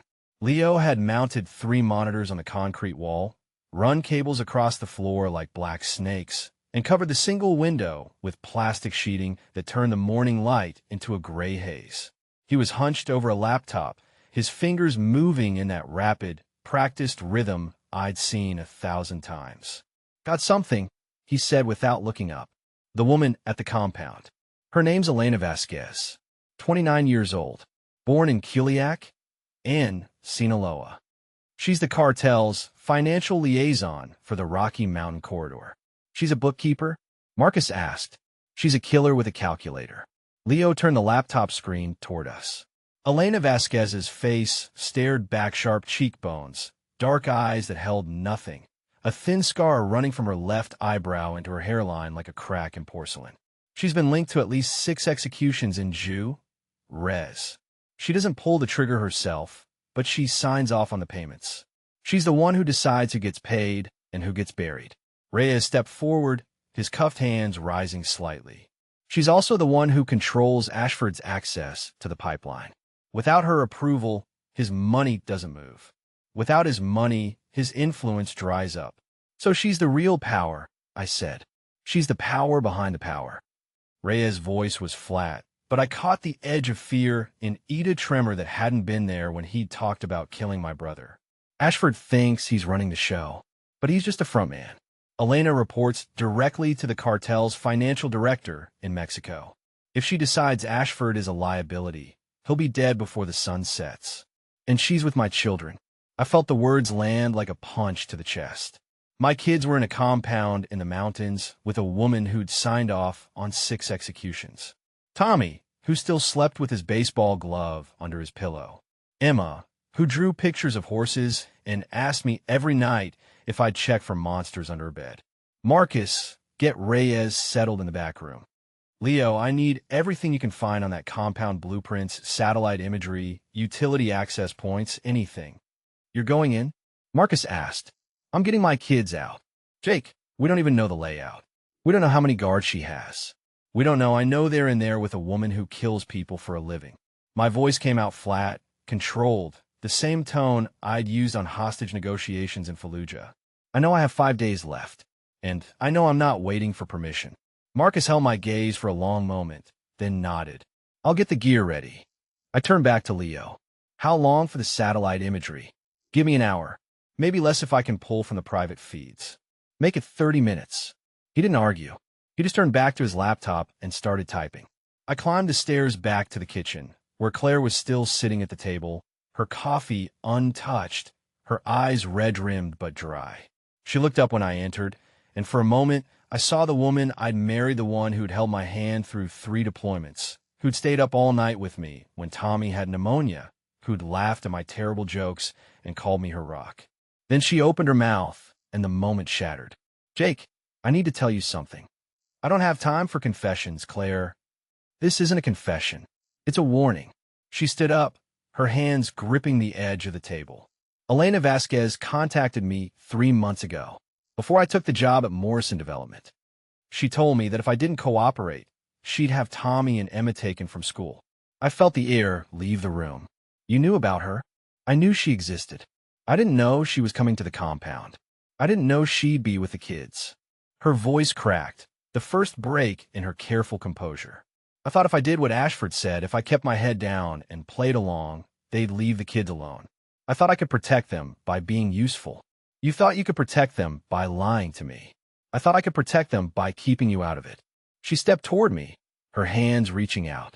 You would have gone after Ashford, guns blazing. You would have gotten yourself killed. And then what would have happened to Tommy and Emma? I stared at her, the anger and grief and exhaustion all tangled together in my chest. She was wrong. If I'd known the truth 6 months ago, I would have gone after Ashford with everything I had. I would have been reckless. I would have been stupid, but I would have been there. You should have trusted me, I said. I should have, but I was scared. She wiped her eyes with the back of her hand. I'm still scared, but I'm done lying. Whatever you need from me, whatever I can do to help get our kids back, I'll do it. I want to believe her. I wanted to believe that the woman standing in front of me was the same one who'd promised to love me, for better or worse. But Reyes' words echoed in my head. She asked if Claire had been retrieved. She seemed interested. What deal did you make with Elena? Claire's face went pale. What? Reyes said Elena asked about you. Said you made a deal. What deal? She was quiet for a long moment. Then she said, I agreed to give her access to Sentinel's client database, in exchange for keeping the kids safe. The words hit me like a bullet. You gave the cartel access to my company's files? I didn't have a choice, Jake. She said if I didn't, she'd take Emma first. She said she'd make it look like an accident, like the hiking accident with your brother. She said stop. I held up my hand, my voice barely above a whisper. Just stop. I walked past her, out the back door, into the cold Colorado morning. The sun was rising over the mountains, painting the sky in shades of orange and pink. It should have been beautiful. It should have been the kind of morning that made you grateful to be alive. Instead, it felt like the beginning of the end. I pulled out my phone and dialed Sarah Chen's number. She picked up on the second ring. Jake, you okay? No, I need a favor. Name it. I need you to run a name for me. Elena Vasquez. She's cartel, Sinaloa, operating out of the Rocky Mountain corridor. I need to know if she's on any watch lists, if she's got any outstanding warrants, if there's any way to get her on the radar of federal law enforcement. There was a pause on the other end. Jake, if I run that name through the system, it's going to leave a trail. Ashford's people will know someone's looking. I know. If they trace it back to me, I lose my badge. I know. Another pause, longer this time. Then Sarah said, "Give me an hour." "Thank you. Don't thank me yet. Just get your kids home." I hung up and stood there, watching the sun climb higher, feeling the weight of everything I'd learned in the past 24 hours pressing down on my shoulders. My brother was dead. My wife had been compromised. My children were in a compound with a cartel enforcer. And I had 5 days to fix it all. I thought about Tommy's laugh, the way it filled a room. I thought about Emma's drawings, the way she'd press them into my hand and say, "This is for you, Daddy." I thought about the last time I'd seen them both, the morning before everything fell apart, when I'd kissed their foreheads and told them I'd be home for dinner. I hadn't made it home for dinner, but I was going to make it home for them. I turned and walked back into the safe house, the door closing behind me with a click that sounded like a lock turning. The countdown was still ticking. The clock was still running, and I was done waiting. 7 days TO, hell, the basement air was thick with the smell of coffee, sweat, and the kind of tension that settles in a bone after too many hours without sleep. Marcus had Reyes propped against the far wall, a bottle of water dangling from his cuffed hands, his eyes tracking every move Claire made as she descended the stairs. Leo was hunched over 3 monitors, his fingers dancing across a keyboard, pulling up satellite imagery of the roaring Fork Valley. Danny stood by the weapons case, cleaning a suppressed MP5 with the methodical precision of a man who'd done 1,000 times and would do it 1,000 more. Claire stopped at the bottom of the stairs, her hands clasped in front of her like she was about to address a jury. Her eyes scanned the room, cataloging exits, counting weapons, measuring the men who'd once been her husband's brothers-in-arms.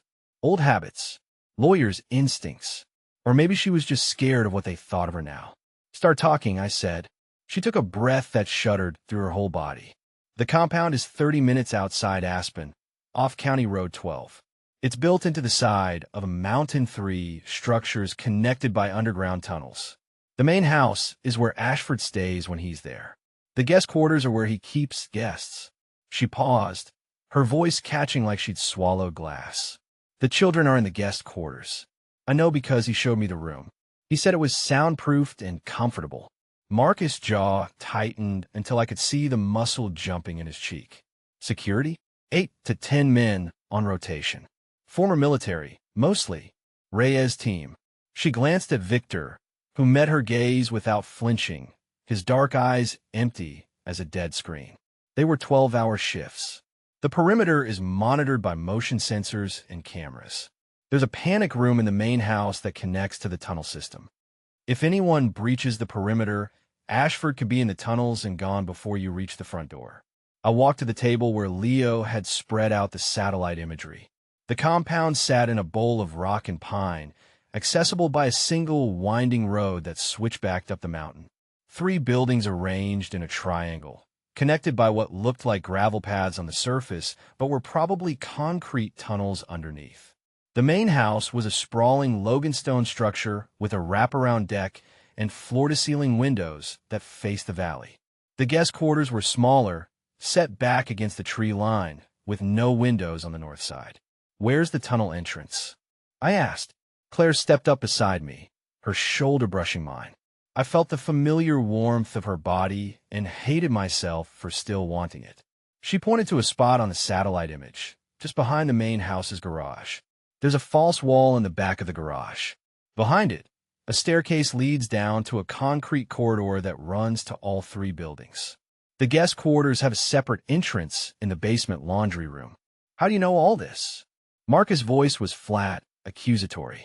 He give you the grand tour. Claire's face went pale, but she held his gaze. He wanted me to understand that I was trapped, that no matter where I ran, he'd find me. He showed me every exit, so I'd know there was no way out. Except you're standing here, telling us about them. Danny set down the MP5 and crossed his arms. So either he underestimated you, or you're still working for him. The accusation hung in the air like a blade. Claire's hands trembled at her sides, but her voice stayed steady. I'm standing here because my children are in that compound. I don't care what you think of me. I don't care if you never trust me again. I just want to bring them home. I watched her face, searching for the tell I'd learned to read over 15 years of marriage. The slight twitch at the corner of her mouth when she was nervous. The way her eyes darted left when she was constructing a lie. But all I saw was exhaustion and fear and something that looked like the woman I'd married, buried under layers of betrayal and regret. Leo, can you get me thermal imaging on that compound? Already pulling it. He tapped a few keys, and the satellite image shifted to a heat map. 3 heat signatures in the guest quarters. 2 small, 1 adult-sized. Could be your kids and a guard. Or could be a trap, Marcus said. He knows we're coming. Reyes walked in here like he was delivering a pizza. Ashford's not stupid enough to leave his hostages unguarded. He's not stupid at all, Reyes said. His voice was quiet, almost gentle, like he was explaining something to a child. But he is arrogant. He believes no one can touch him. He's had that belief confirmed for 30 years. Arrogance creates patterns. Patterns create openings. I turned to face him. You said Elena was at the compound. What's her role? Reyes' eyes flickered to Claire, then back to me. Elena is Ashford's cleaner. She handles problems that can't be handled legally. She's been with him for 12 years. She's never failed, and she's there to kill my children. She's there to eliminate all witnesses. Reyes' voice was flat, clinical. Your children, your wife, you, anyone who knows about the money pipeline. Ashford is preparing to burn everything and start fresh in a jurisdiction that doesn't have extradition. Where? Costa Rica. He has a property there, a beach house registered under a shell company. He's been moving assets for 6 months. I looked at Leo. Can you verify that? Give me 10 minutes. His fingers were already moving across the keyboard.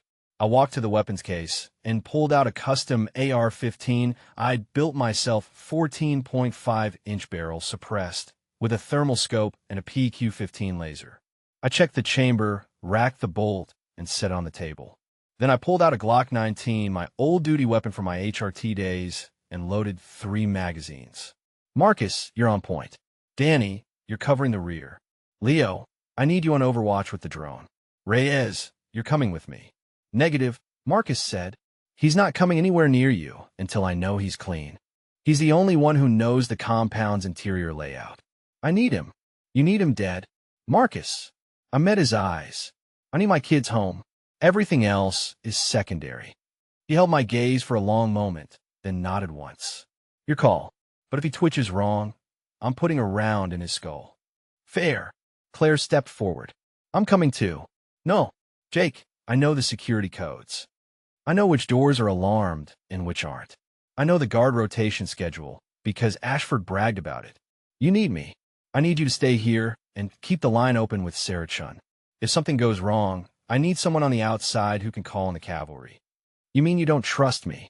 I mean I can't afford to be distracted. I picked up the AR-15 and slung it across my back. If you're there, I'll be watching you instead of watching the corners. And that's how people die. She opened her mouth to argue, then closed it. Her eyes glistened, but she didn't cry. Then at least take this. She reached into her pocket and pulled out a key card. White, unmarked, with a magnetic strip along the edge. What is it? Access to Ashford's private office. In the main house. He keeps a safe behind a painting of his father. The combination is 12719. His father's birthday. She pressed the card into my palm. There's a hard drive in that safe. It contains every transaction he's ever made with the cartel. Every bribe. Every murder for hire. It's his insurance policy. I stared at the card, then at her. How did you get this? I stole it. 3 weeks ago. I was going to take it to the FBI, but I got scared. Her voice cracked. I thought if I just held on to it, I could use it as leverage if he ever tried to hurt the children. But I was too late. I closed my fingers around the card. You did good. She looked up at me, and for a moment, I saw the woman I'd married. The one who'd stayed up all night with me when I couldn't sleep after a bad mission. The one who'd held my hand and told me everything was going to be okay. Bring them home, Jake. I will. I turned to my team. Gear up. We move in 30 minutes. The drive to Aspen took 3 hours. We took 2 Via Clesa black Suburban with reinforced panels and a gray Ford Explorer that Leo had outfitted with signal jammers and a mobile command center. Marcus drove the Suburban, with me in the passenger seat and Reyes cuffed in the back. Danny and Leo followed in the Explorer, maintaining radio silence unless something changed. The sun was setting over the Rockies, painting the sky in shades of orange and purple that would have been beautiful under different circumstances.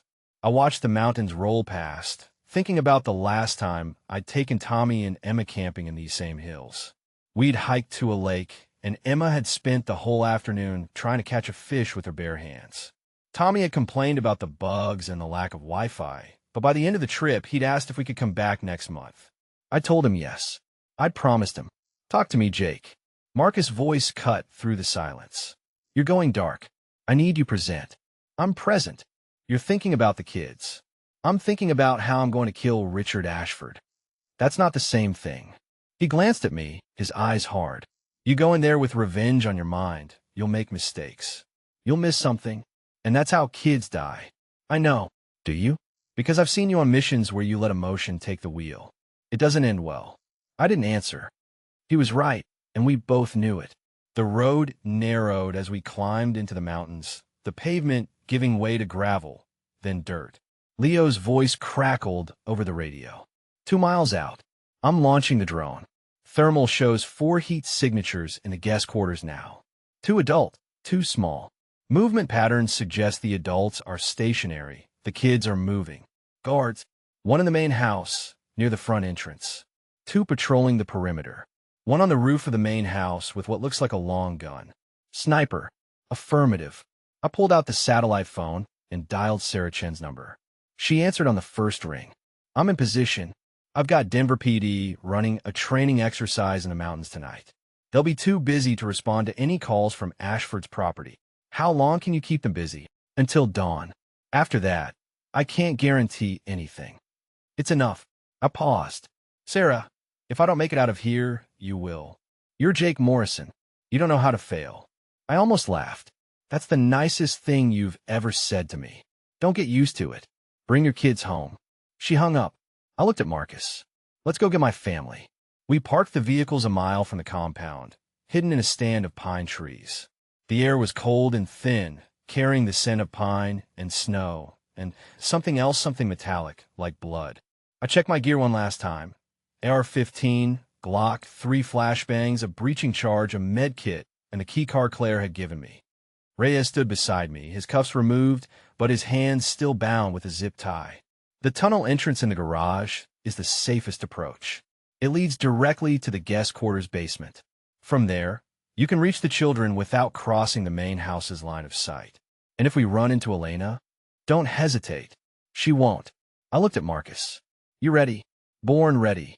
Danny, Leo, you're on Overwatch. If you see movement, you call it out. Don't engage unless I give the order. Roger that, Danny said. I turned to Reyes. You're with me. If you try anything, I'll put you down. I understand. We moved through the trees, silent as shadows. The compound emerged through the gaps in the Pinesa sprawling complex of log and stone, lit by security lights that cast long shadows across the gravel paths. I could see the sniper on the roof, his silhouette dark against the star-filled sky. We circled wide, staying in the tree line until we reached the garage. It was a 3-bay structure, with 2 SUVs parked inside and a workbench covered in tools. I pressed my ear to the side door and listened. Nothing. I signaled to Marcus. He took position by the door, his rifle raised. I pulled the key card from my pocket and swiped it through the reader. The lock clicked open. I pushed the door open slowly, the hinges groaning in protest. The garage was empty, the air thick with the smell of gasoline and oil. I moved to the back wall, running my hands along the paneling until I found the seam.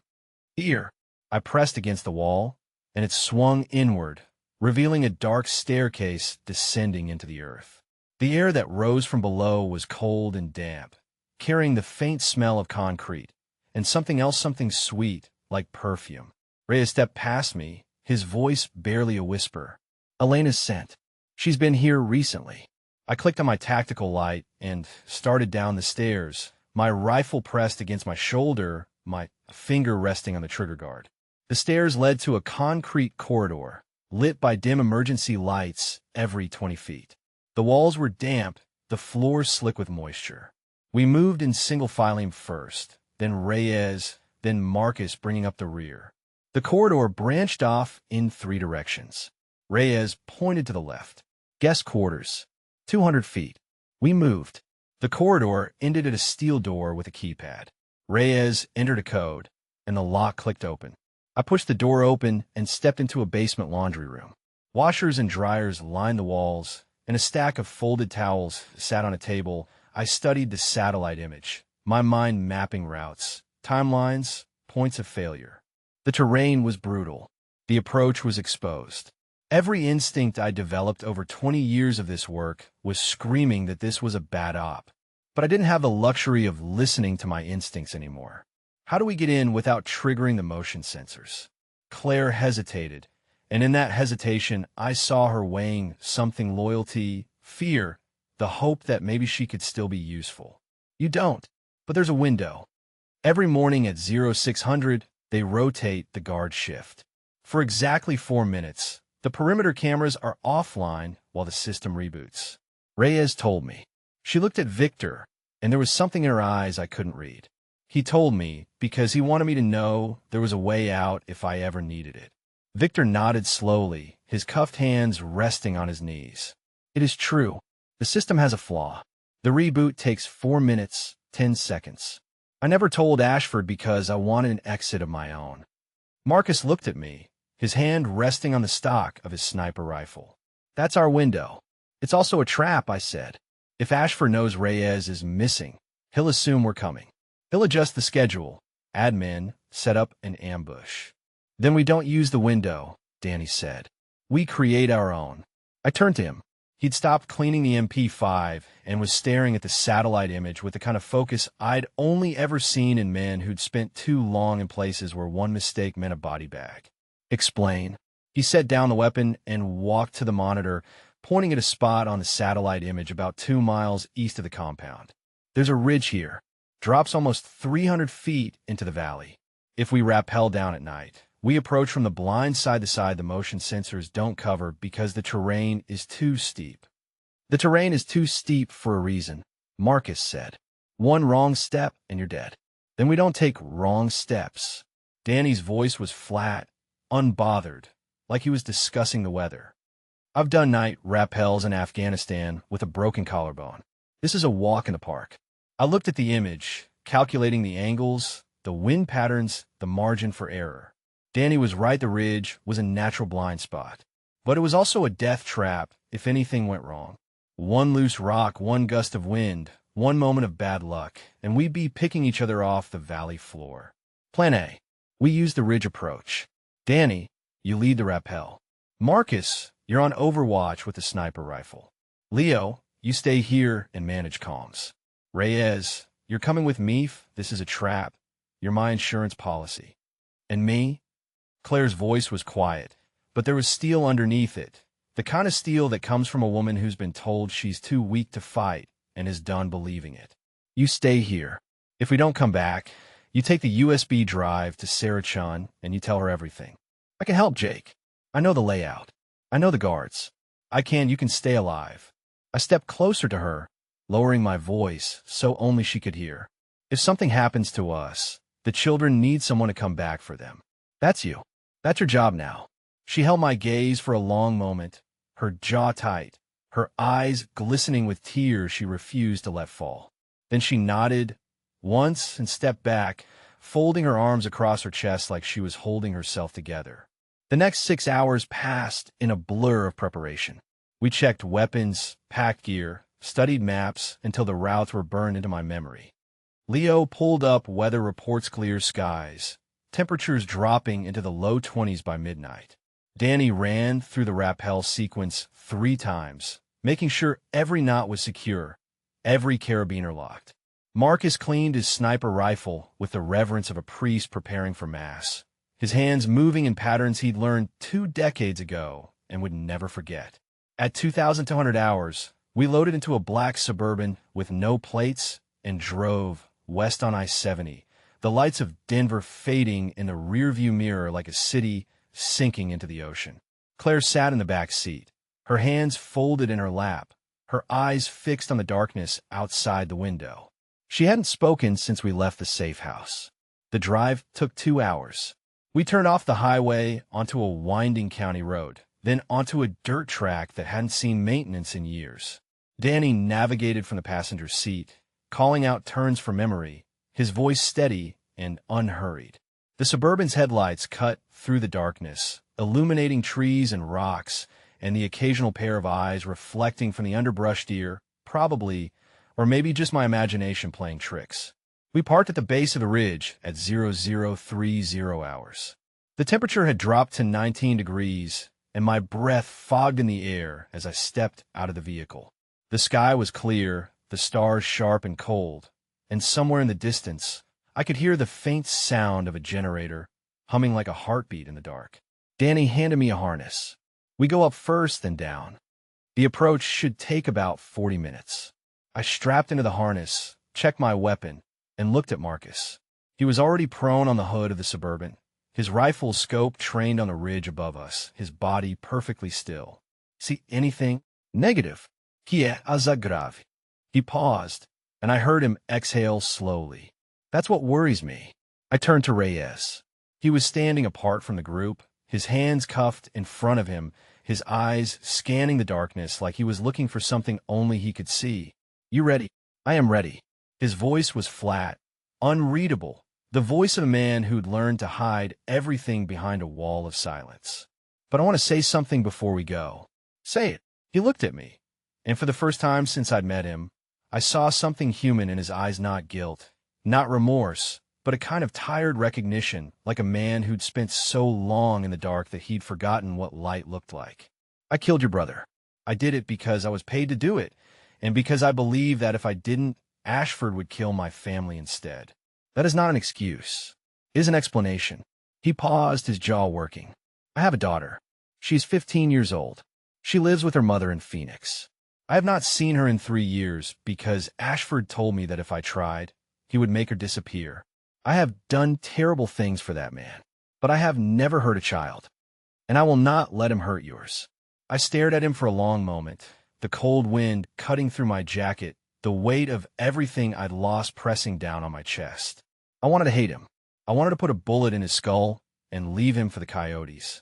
But I couldn't because I needed him, and because somewhere beneath the rage, I understood that he was as much a victim of Ashford's cruelty as my brother had been. Stay close to me, I said, and if you try anything, I will put you down. Understood. Understood. I turned away from him and started climbing, my boots finding purchase on the frozen rock, my breath coming in short, controlled bursts. Behind me, I heard Danny and Reyes following, their movements careful and deliberate, the only sounds the scrape of boots on stone and the whisper of wind through the pines. The climb took 20 minutes. When we reached the top of the ridge, I lay flat on my stomach and crawled to the edge, peering down into the valley below. The compound was exactly where the satellite image had shown 3 buildings huddled against the granite ridge, their windows dark, their roofs dusted with frost. A single light burned in the main house, casting a pale, yellow rectangle onto the snow. I could see the guard rotation, 2 men walking the perimeter, their breath pluming in the cold, their rifles slung across their backs. I pulled out my radio and keyed the mic. Marcus, I'm in position. What do you see? 2 guards on the perimeter, 1 in the main house's second-floor window. I've got a clear shot on all 3. Waiting on your signal. Hold your fire.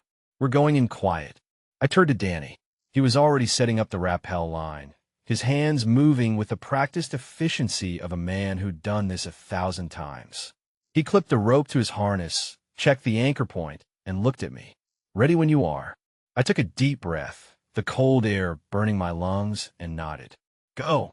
He went over the edge without hesitation, his body dropping into the darkness like a stone falling into water.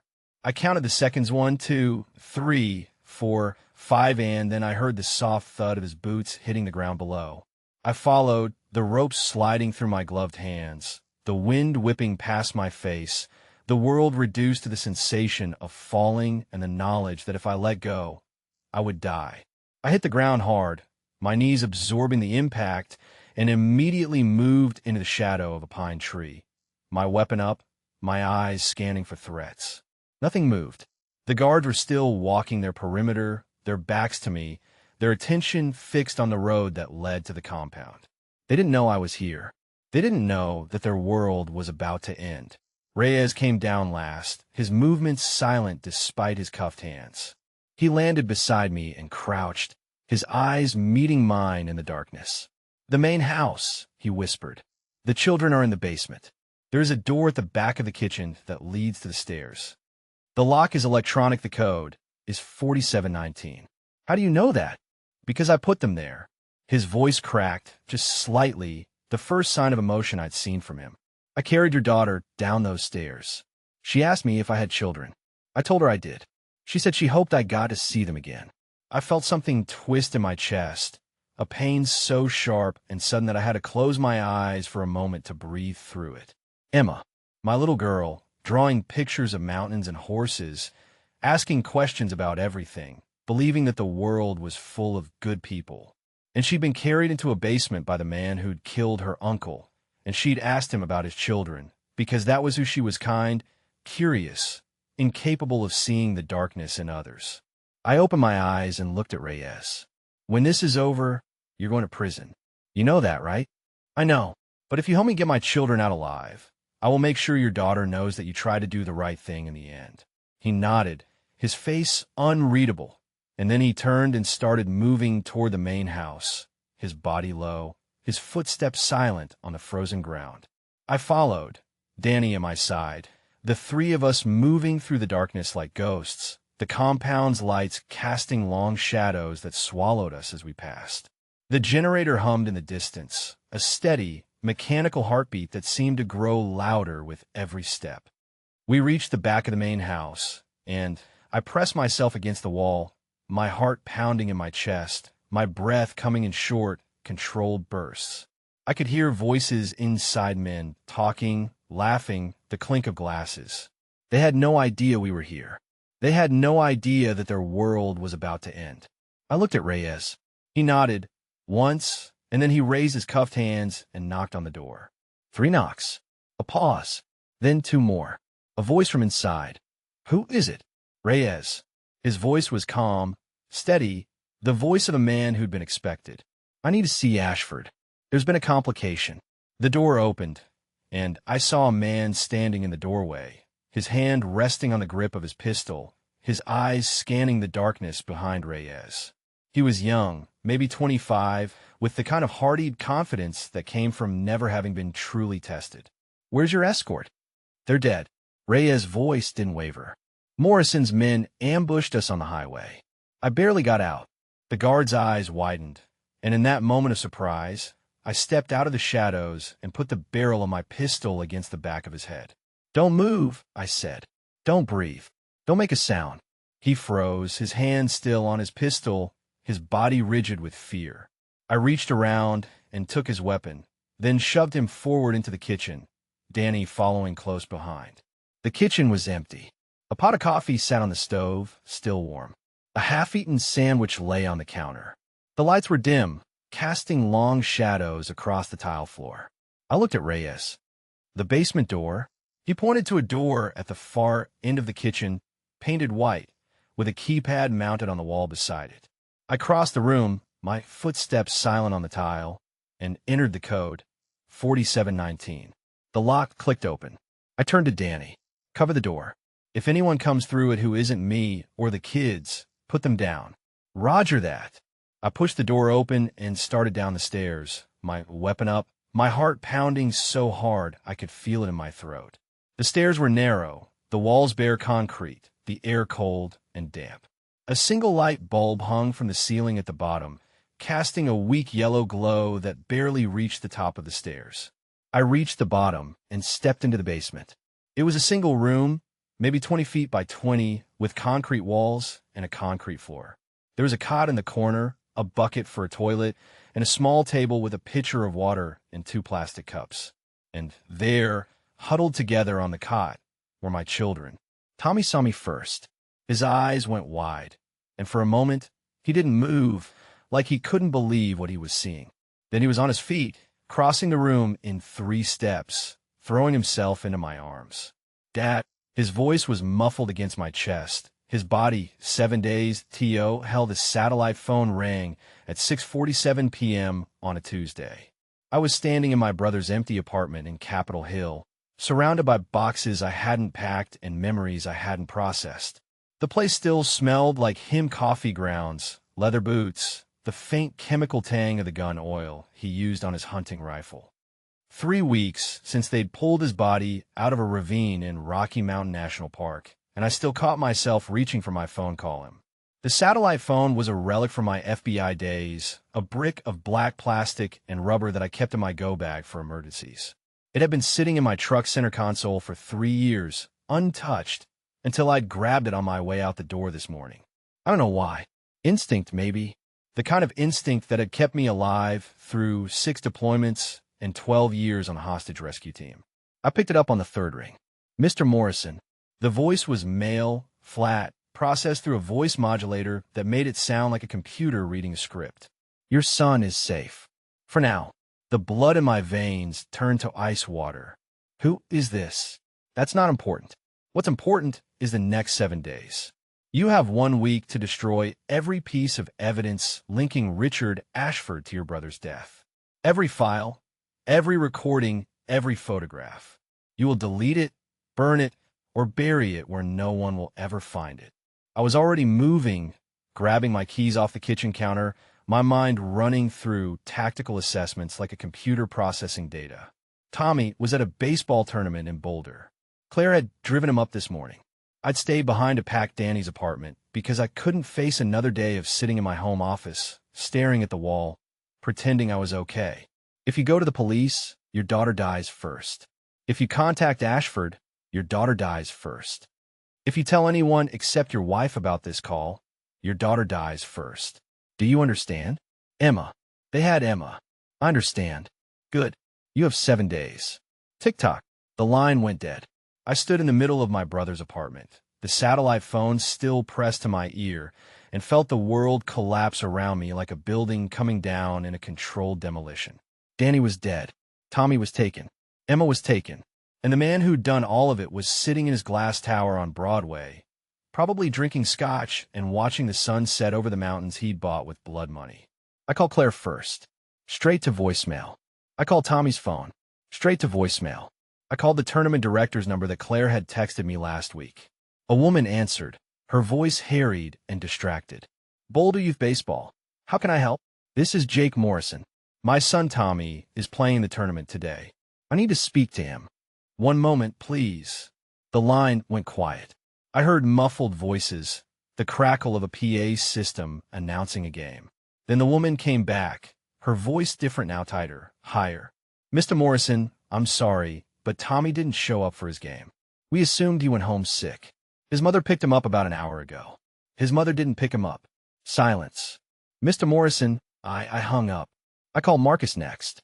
He answered on the first ring, his voice rough from a nap he shouldn't have been taking. Yeah. Mark, I need you in my house. Now, bring your kid. What's going on? They took Tommy. They took Emma. I'm on my way. Roger that.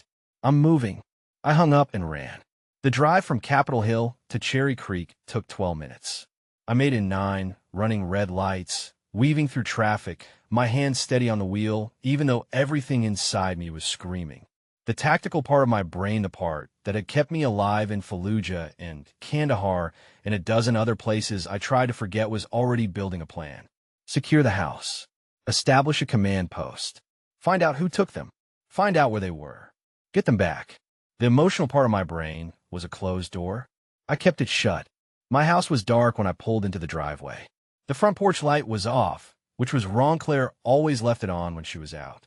The garage door was open, and Claire's SUV was parked inside, the driver's door hanging open like someone had left in a hurry. I killed the engine and sat for a moment, scanning the property. No movement, no sounds. The security system was still armed. I could see the blue light blinking on the panel through the front window. That meant whoever took Emma had either disabled it from inside or had a code. Claire had a code. I got out of the truck, my SIG sour in my hand, and approached the house with my back to the wall. The front door was unlocked. I pushed it open, clearing the entryway, the living room, the kitchen. Everything was normal: dishes in the sink, a half-finished glass of wine on the counter, Emma's backpack on the floor by the stairs. Her backpack. She never went anywhere without her backpack. I found Claire in the master bedroom, sitting on the edge of the bed, her phone in her hand, her face the color of ash. She looked up when I walked in, and I saw something in her eyes that I'd never seen before. Not guilt, not fear, but something worse. Recognition, like she'd been expecting this. Jake, where are they? I don't know. I got a call. They said. Who said? Who called you? I don't know. The voice was distorted. They said if I told anyone, they'd kill Emma. They said I had to wait for you. They said you'd know what to do. I stared at her, and for the first time in 18 years of marriage, I didn't recognize the woman sitting in front of me. She was wearing her work clothes, a gray blazer, a white blouse, black slacks, and her hair was still perfect, like she'd just walked out of a board meeting. But her hands were shaking, and her eyes were wet, and she looked like a woman who'd been holding a secret for so long that it had hollowed her out from the inside. Claire, what did you do? She opened her mouth to answer, but the words didn't come. Instead, she held out her phone. The screen lit up with a text message. I'm sorry. I didn't have a choice. I read the message 3 times before I understood what it meant. And when I did, the closed door in my brain cracked open, and I felt something I hadn't felt in years. Rage. Who is that from? She didn't answer. She didn't have to. I already knew. Richard Ashford. Marcus arrived 7 minutes later, his truck skidding to a stop in front of the house, gravel spraying across the lawn. He was dressed in tactical gear, his rifle case slung over his shoulder, his face set in the hard, unreadable mask that he wore when things went sideways. He took one look at Claire sitting on the bed, one look at me standing in the doorway, and he knew. Where are they? I don't know. They called. 7 days to destroy the evidence against Ashford, or they die. Evidence against Ashford? What evidence? I looked at Claire. She looked at the floor. Tell him. She told him. Everything. The job at Morrison Development Group. The encrypted messages. The emotional affair that had started as a survival mechanism and turned into something she couldn't control. The night she'd disabled the security system because Ashford's men had told her they'd kill Tommy if she didn't. She told him about Danny. I didn't know they were going to kill him, she said, her voice breaking. I swear to God, Jake, I didn't know. Ashford told me Danny was asking questions about the company's finances. He said he was going to have him warned. That's all. Just warned. I didn't know you didn't know. I heard my own voice like it was coming from someone else. Flat. Dead. You didn't know that the man you were sleeping with was going to murder my brother. It wasn't like that. It was never like that. Then what was it like, Claire? Tell me. Because right now, I'm having a hard time understanding how my wife, the mother of my children, could help the man who killed my brother. She didn't have an answer. She just sat there, crying, her hands folded in her lap like she was waiting for a verdict. Marcus stepped between us, his voice low and steady. Jake, we don't have time for this. We need to find the kids. He was right. I knew he was right. But the rage was still there, burning in my chest, and I didn't know how to put it out. Get Danny's files, I said. Everything he had on Ashford. I want to know what he found that got him killed. Marcus nodded and left the room. I heard his boots on the stairs, then the basement door opening, then silence. I turned back to Claire. You're going to tell me everything. Every conversation, every message, every meeting. And when this is over, we're going to have a very long conversation about what happens next. She nodded, wiping her eyes with the back of her hand. Start talking. The next 4 hours were a blur of information and action. Marcus pulled Danny's Falesa thumb drive hidden in the false bottom of his gun safe, encrypted with a password that took us 45 minutes to crack. Inside were financial records, bank statements, wire transfer logs, and a series of photographs showing Ashford meeting with men who had the look of cartel operatives, expensive suits, cheap watches, dead eyes. Danny had been investigating Ashford for 6 months. He'd found a money laundering pipeline running from Morrison Development Group through a series of shell companies in Nevada and Arizona, ending in accounts controlled by the Sinaloa cartel. The amounts were staggering $50 million over 3 years, funneled through real estate deals that looked legitimate on paper but were nothing more than fiction. Danny had taken his findings to the FBI. He'd been told to drop it. He'd taken it to the Denver District Attorney's office. He'd been told the same thing. He'd taken it to a reporter at the Denver Post, who'd been found dead of an apparent overdose 3 days later. And then Danny had died in a hiking accident in Rocky Mountain National Park, falling 200 feet into a ravine that he'd hiked a dozen times without incident. I sat in my basement office, surrounded by Danny's evidence, and felt the weight of everything I'd missed. My brother had been fighting a war, and I'd been too busy building my company to notice. My wife had been sleeping with the enemy, and I'd been too busy trusting her to ask the right questions. My children had been taken, and I'd been too busy being a competent, capable, emotionally absent father to protect them. Jake. Marcus' voice came through the earpiece. I've got something. I looked up. He was standing in the doorway, his tablet in his hand, his face grim. What is it? Reyes. Victor Reyes, former Mexican Special Forces, currently working as Ashford's head of security. He's the one who killed Danny. How do you know? Ballistics.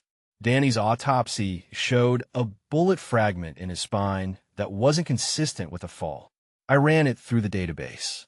It matches a rifle registered to Reyes through a private security firm in Juarez. I stood up, my joints aching from hours of sitting in the same position. Where is he now? Ashford's compound outside Aspen. Satellite imagery shows a private estate with a main house, guest quarters, and a helipad. He's been there for the last 3 days. Then that's where we're going. Marcus looked at me, his eyes searching mine. Jake, if we go in there, we're going in without backup, without authorization, without any of the things that keep people alive. I know. And you're okay with that? I looked at the evidence spread across my desk, the photographs, the bank statements, the death certificate of a reporter who tried to tell the truth. I thought about Danny, falling through the cold mountain air, knowing he'd been betrayed. I thought about Tommy, sitting in a dark room somewhere, wondering why his dad hadn't come for him yet. I thought about Emma, who'd asked me this morning if I was going to be home for dinner, and I'd said yes and I'd lied. No, I said, I'm not okay with any of this. But I'm going anyway. We left Denver at midnight, driving west on I-70 in Marcus' truck, the headlights cutting through the darkness like knives. The mountains rose up around us, black shapes against a blacker sky, and I watched them pass in silence, my mind running through the plan for the 100th time. The compound was 30 miles outside Aspen, set in a valley that was accessible only by a single road. Satellite imagery showed a perimeter fence, motion sensors, and a security detail of at least 8 men. The guest quarters were separate from the main house, which meant the children were probably being held there isolated, guarded, but not in the same building as Ashford. That was our window. We stopped at a gas station in Silverthorne to refuel and check our gear. Marcus went inside to pay, and I stood by the truck, staring at the mountains, feeling the cold air bite at my cheeks. My phone buzzed. A text from an unknown number. You're making a mistake. I typed back. Who is this? Someone who doesn't want to see you die. Turn around. Go home. Forget about the children. I can't do that. Then you'll die. And so will they. I stared at the screen, my thumb hovering over the keyboard. I wanted to ask who this was, how they knew where I was, what they wanted. But I already knew the answer. Ashford had eyes everywhere. He'd known I was coming before I'd even decided to go. I put the phone in my pocket and got back in the truck. Marcus came out with a bag of chips and 2 bottles of water. He handed one to me, and I took it without looking at him. You okay? No. Good. You shouldn't be. He started the engine, and we pulled back. I crossed the room in 3 steps and dropped to my knees, pulling her into my arms. She was shaking, her small body pressed against mine, her fingers gripping my jacket like she was afraid I'd disappear if she let go. I could feel her heartbeat through her chest, fast and irregular, like a bird trapped in a cage. It's okay, baby. Daddy's here. I've got you. Where's Tommy? Mark's voice was sharp, urgent, cutting through the moment like a blade. I looked at Emma, pulling back just enough to see her face. Where's your brother, sweetheart? She pulled back, her eyes wet, her lip trembling. They took him. Last night. The lady with the scar, she said they needed him for something. She said if he didn't do what they wanted, they were going to hurt him. The words hit me like a physical blow, knocking the air out of my lungs. The cartel woman. She'd moved Tommy. She'd anticipated the rescue, planned for it, turned my best move into a trap. I stood, lifting Emma into my arms. She wrapped her legs around my waist and buried her face in my neck, her small body still shaking. We're leaving. Now. We moved back through the tunnel, faster this time, the urgency burning in my chest like a fire I couldn't put out. Mark was on the radio, calling Marcus, calling Leo, trying to get a status on Tommy's location.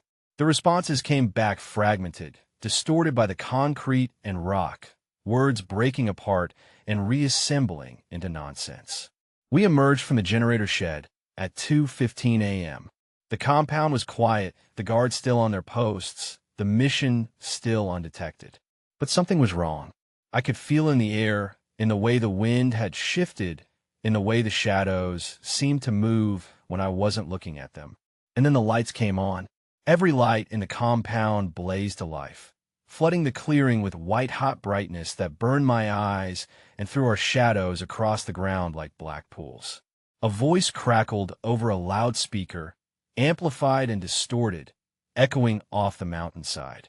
Mr. Morrison, I was wondering when you'd arrive. The voice came from everywhere and nowhere, bouncing off the mountainside like a ricochet I couldn't track. I stood frozen in the middle of the clearing with Emma pressed against my chest, her fingers digging into my shoulders hard enough to leave bruises.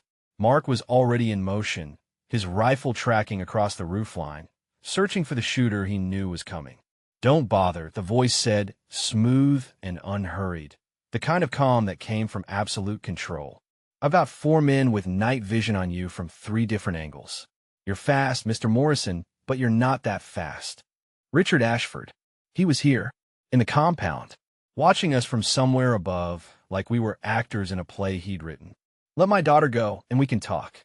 My voice came out flat, the operator's voice I'd spent 20 years perfecting.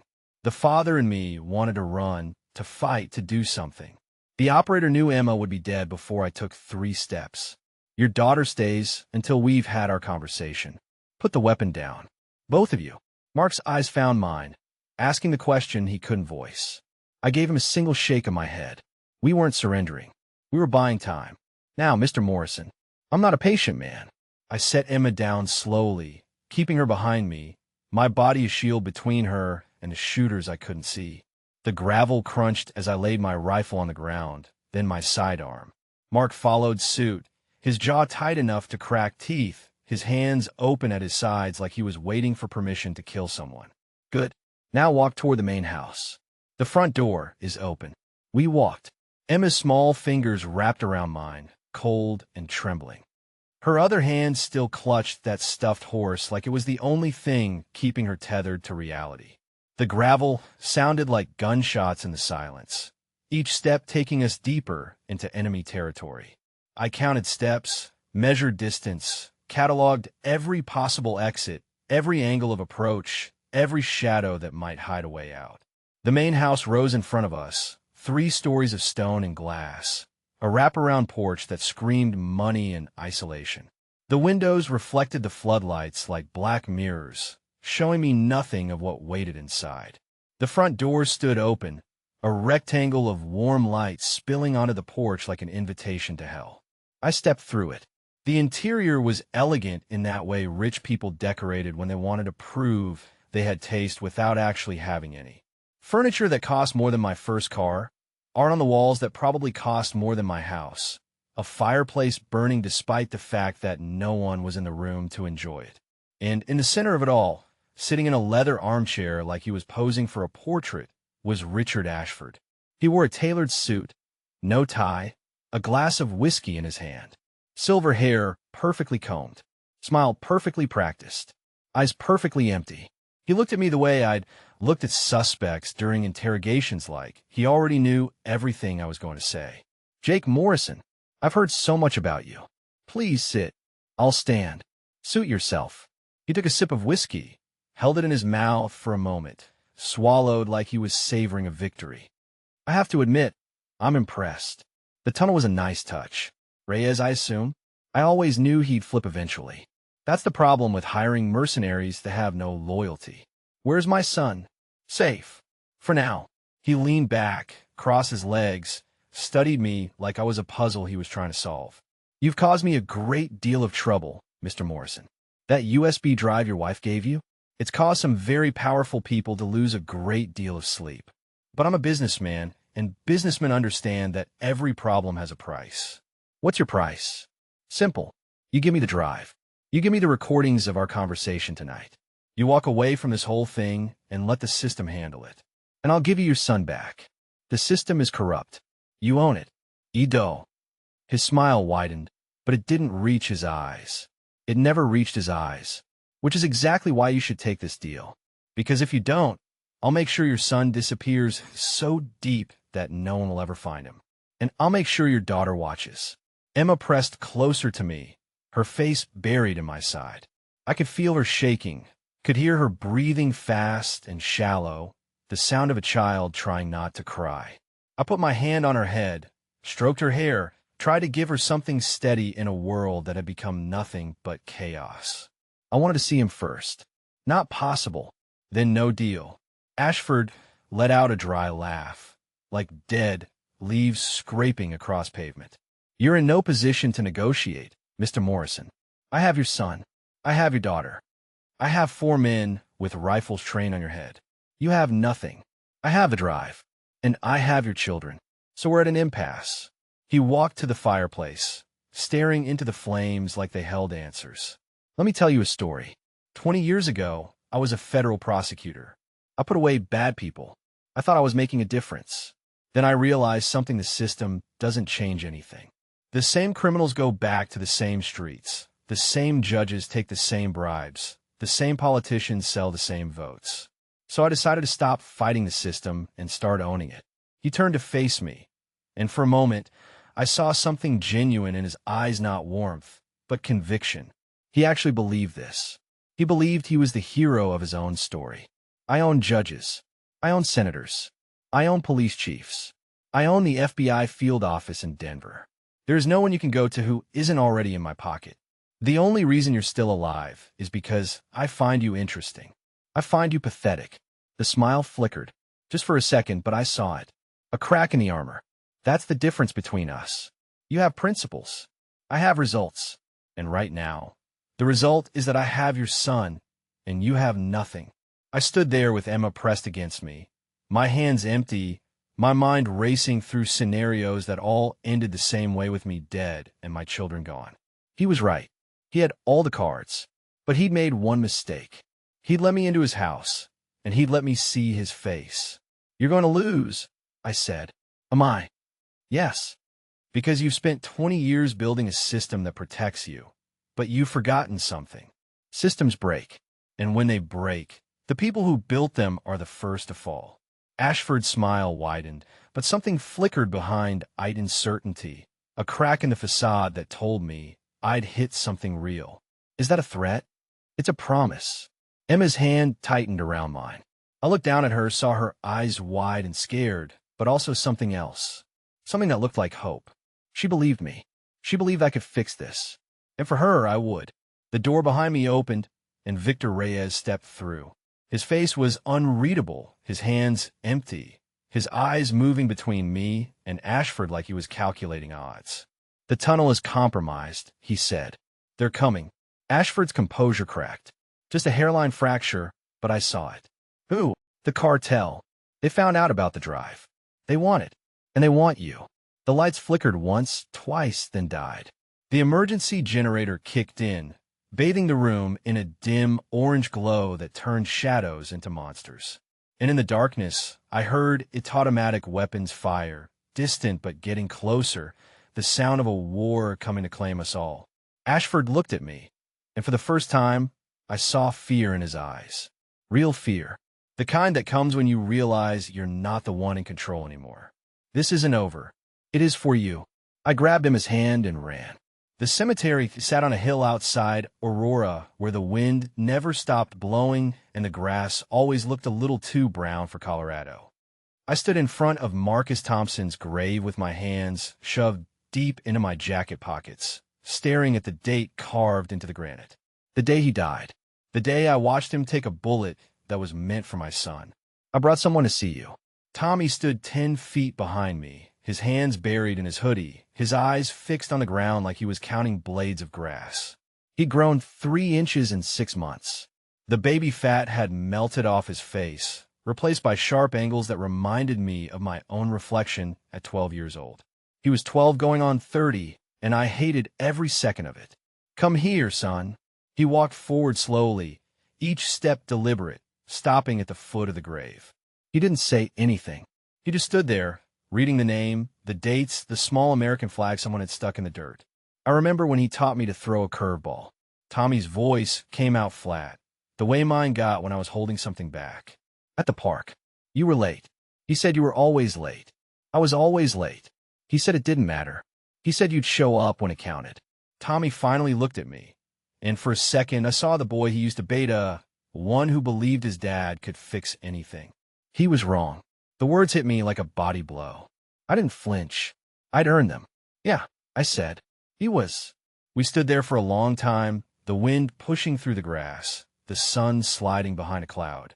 I thought about Marcus' wife, Diane, and the letter I'd written her that I still hadn't mailed. I thought about his kids, who'd lost their father because I'd trusted the wrong people. I thought about Leo Park, sitting in a federal prison, waiting to testify against Ashford in exchange for a reduced sentence. I thought about all the ways I'd failed and all the people who'd paid the price. Mom sent another letter. Tommy's voice pulled me back. He was holding a white envelope, creased and worn, like he'd been carrying it in his pocket for days. I know. I didn't open it. That's your choice. He looked at the envelope, then at me, then back at the grave. She says she loves us. She says she's sorry. She says she did it to protect us. She did. Does that make it okay? I thought about Claire, about the 18 months she'd spent lying to me, the encrypted messages, the way she'd run instead of staying to fight. I thought about the letter I'd burned without opening, the one she'd sent through her attorney, asking me to tell the children she loved them. I thought about the witness protection program, the new identity, the life she was building 3 states away. No, I said, it doesn't make it okay, but it makes it understandable. And sometimes, that's all you get. Tommy shoved the envelope back into his pocket. I don't know if I want to see her. You don't have to decide today. When do I have to decide? Never. Or tomorrow. Or in 10 years. It's your choice. 7 days, T.O. Hell, he nodded slowly, then turned and walked back toward the car.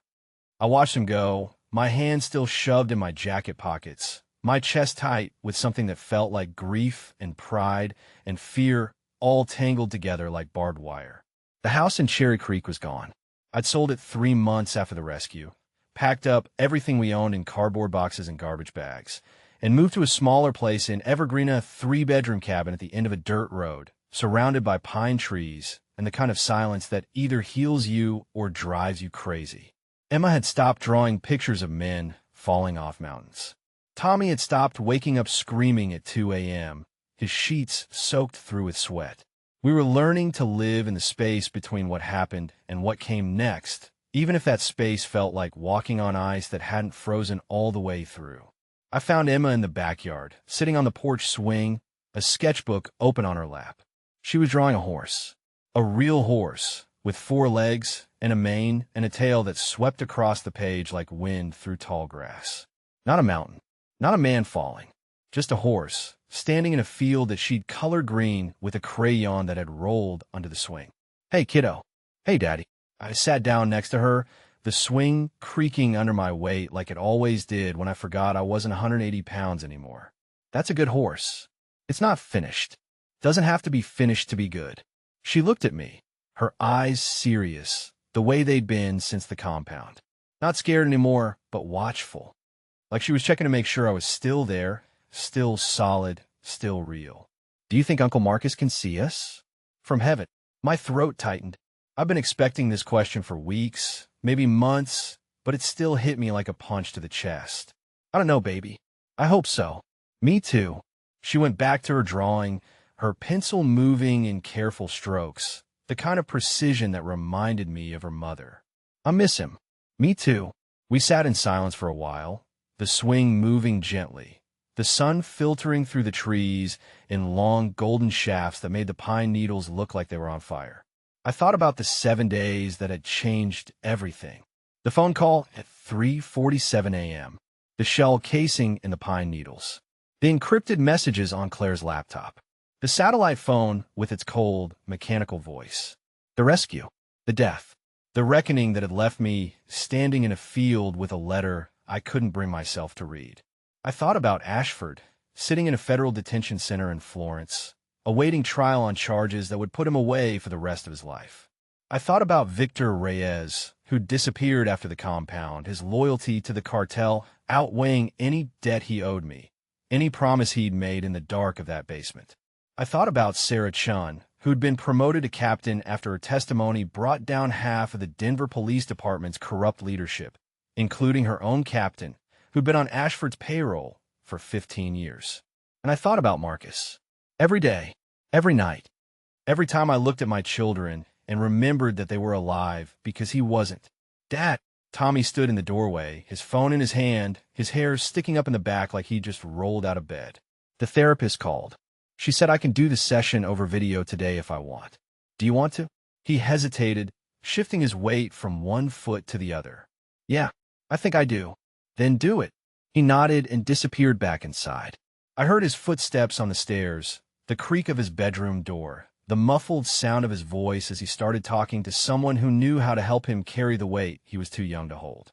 Emma put down her pencil and leaned against me, her head resting on my arm, her hair smelling like shampoo and sunshine. Daddy, yeah, are we going to be okay?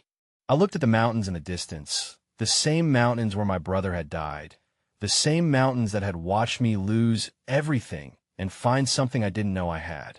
I thought about the letter I'd burned, the grave I'd visited, the son who was learning to heal, the daughter who was learning to draw horses instead of nightmares. Yeah, I said, we're going to be okay. She didn't ask any more questions. She just sat there, drawing her horse, while I watched the sun set over the mountains and thought about all the people I'd lost and all the reasons I had to keep going. The wind picked up, carrying the smell of pine and dirt and something that felt like hope. And for the first time in 6 months, I let myself believe that maybe, just maybe, we were going to make it.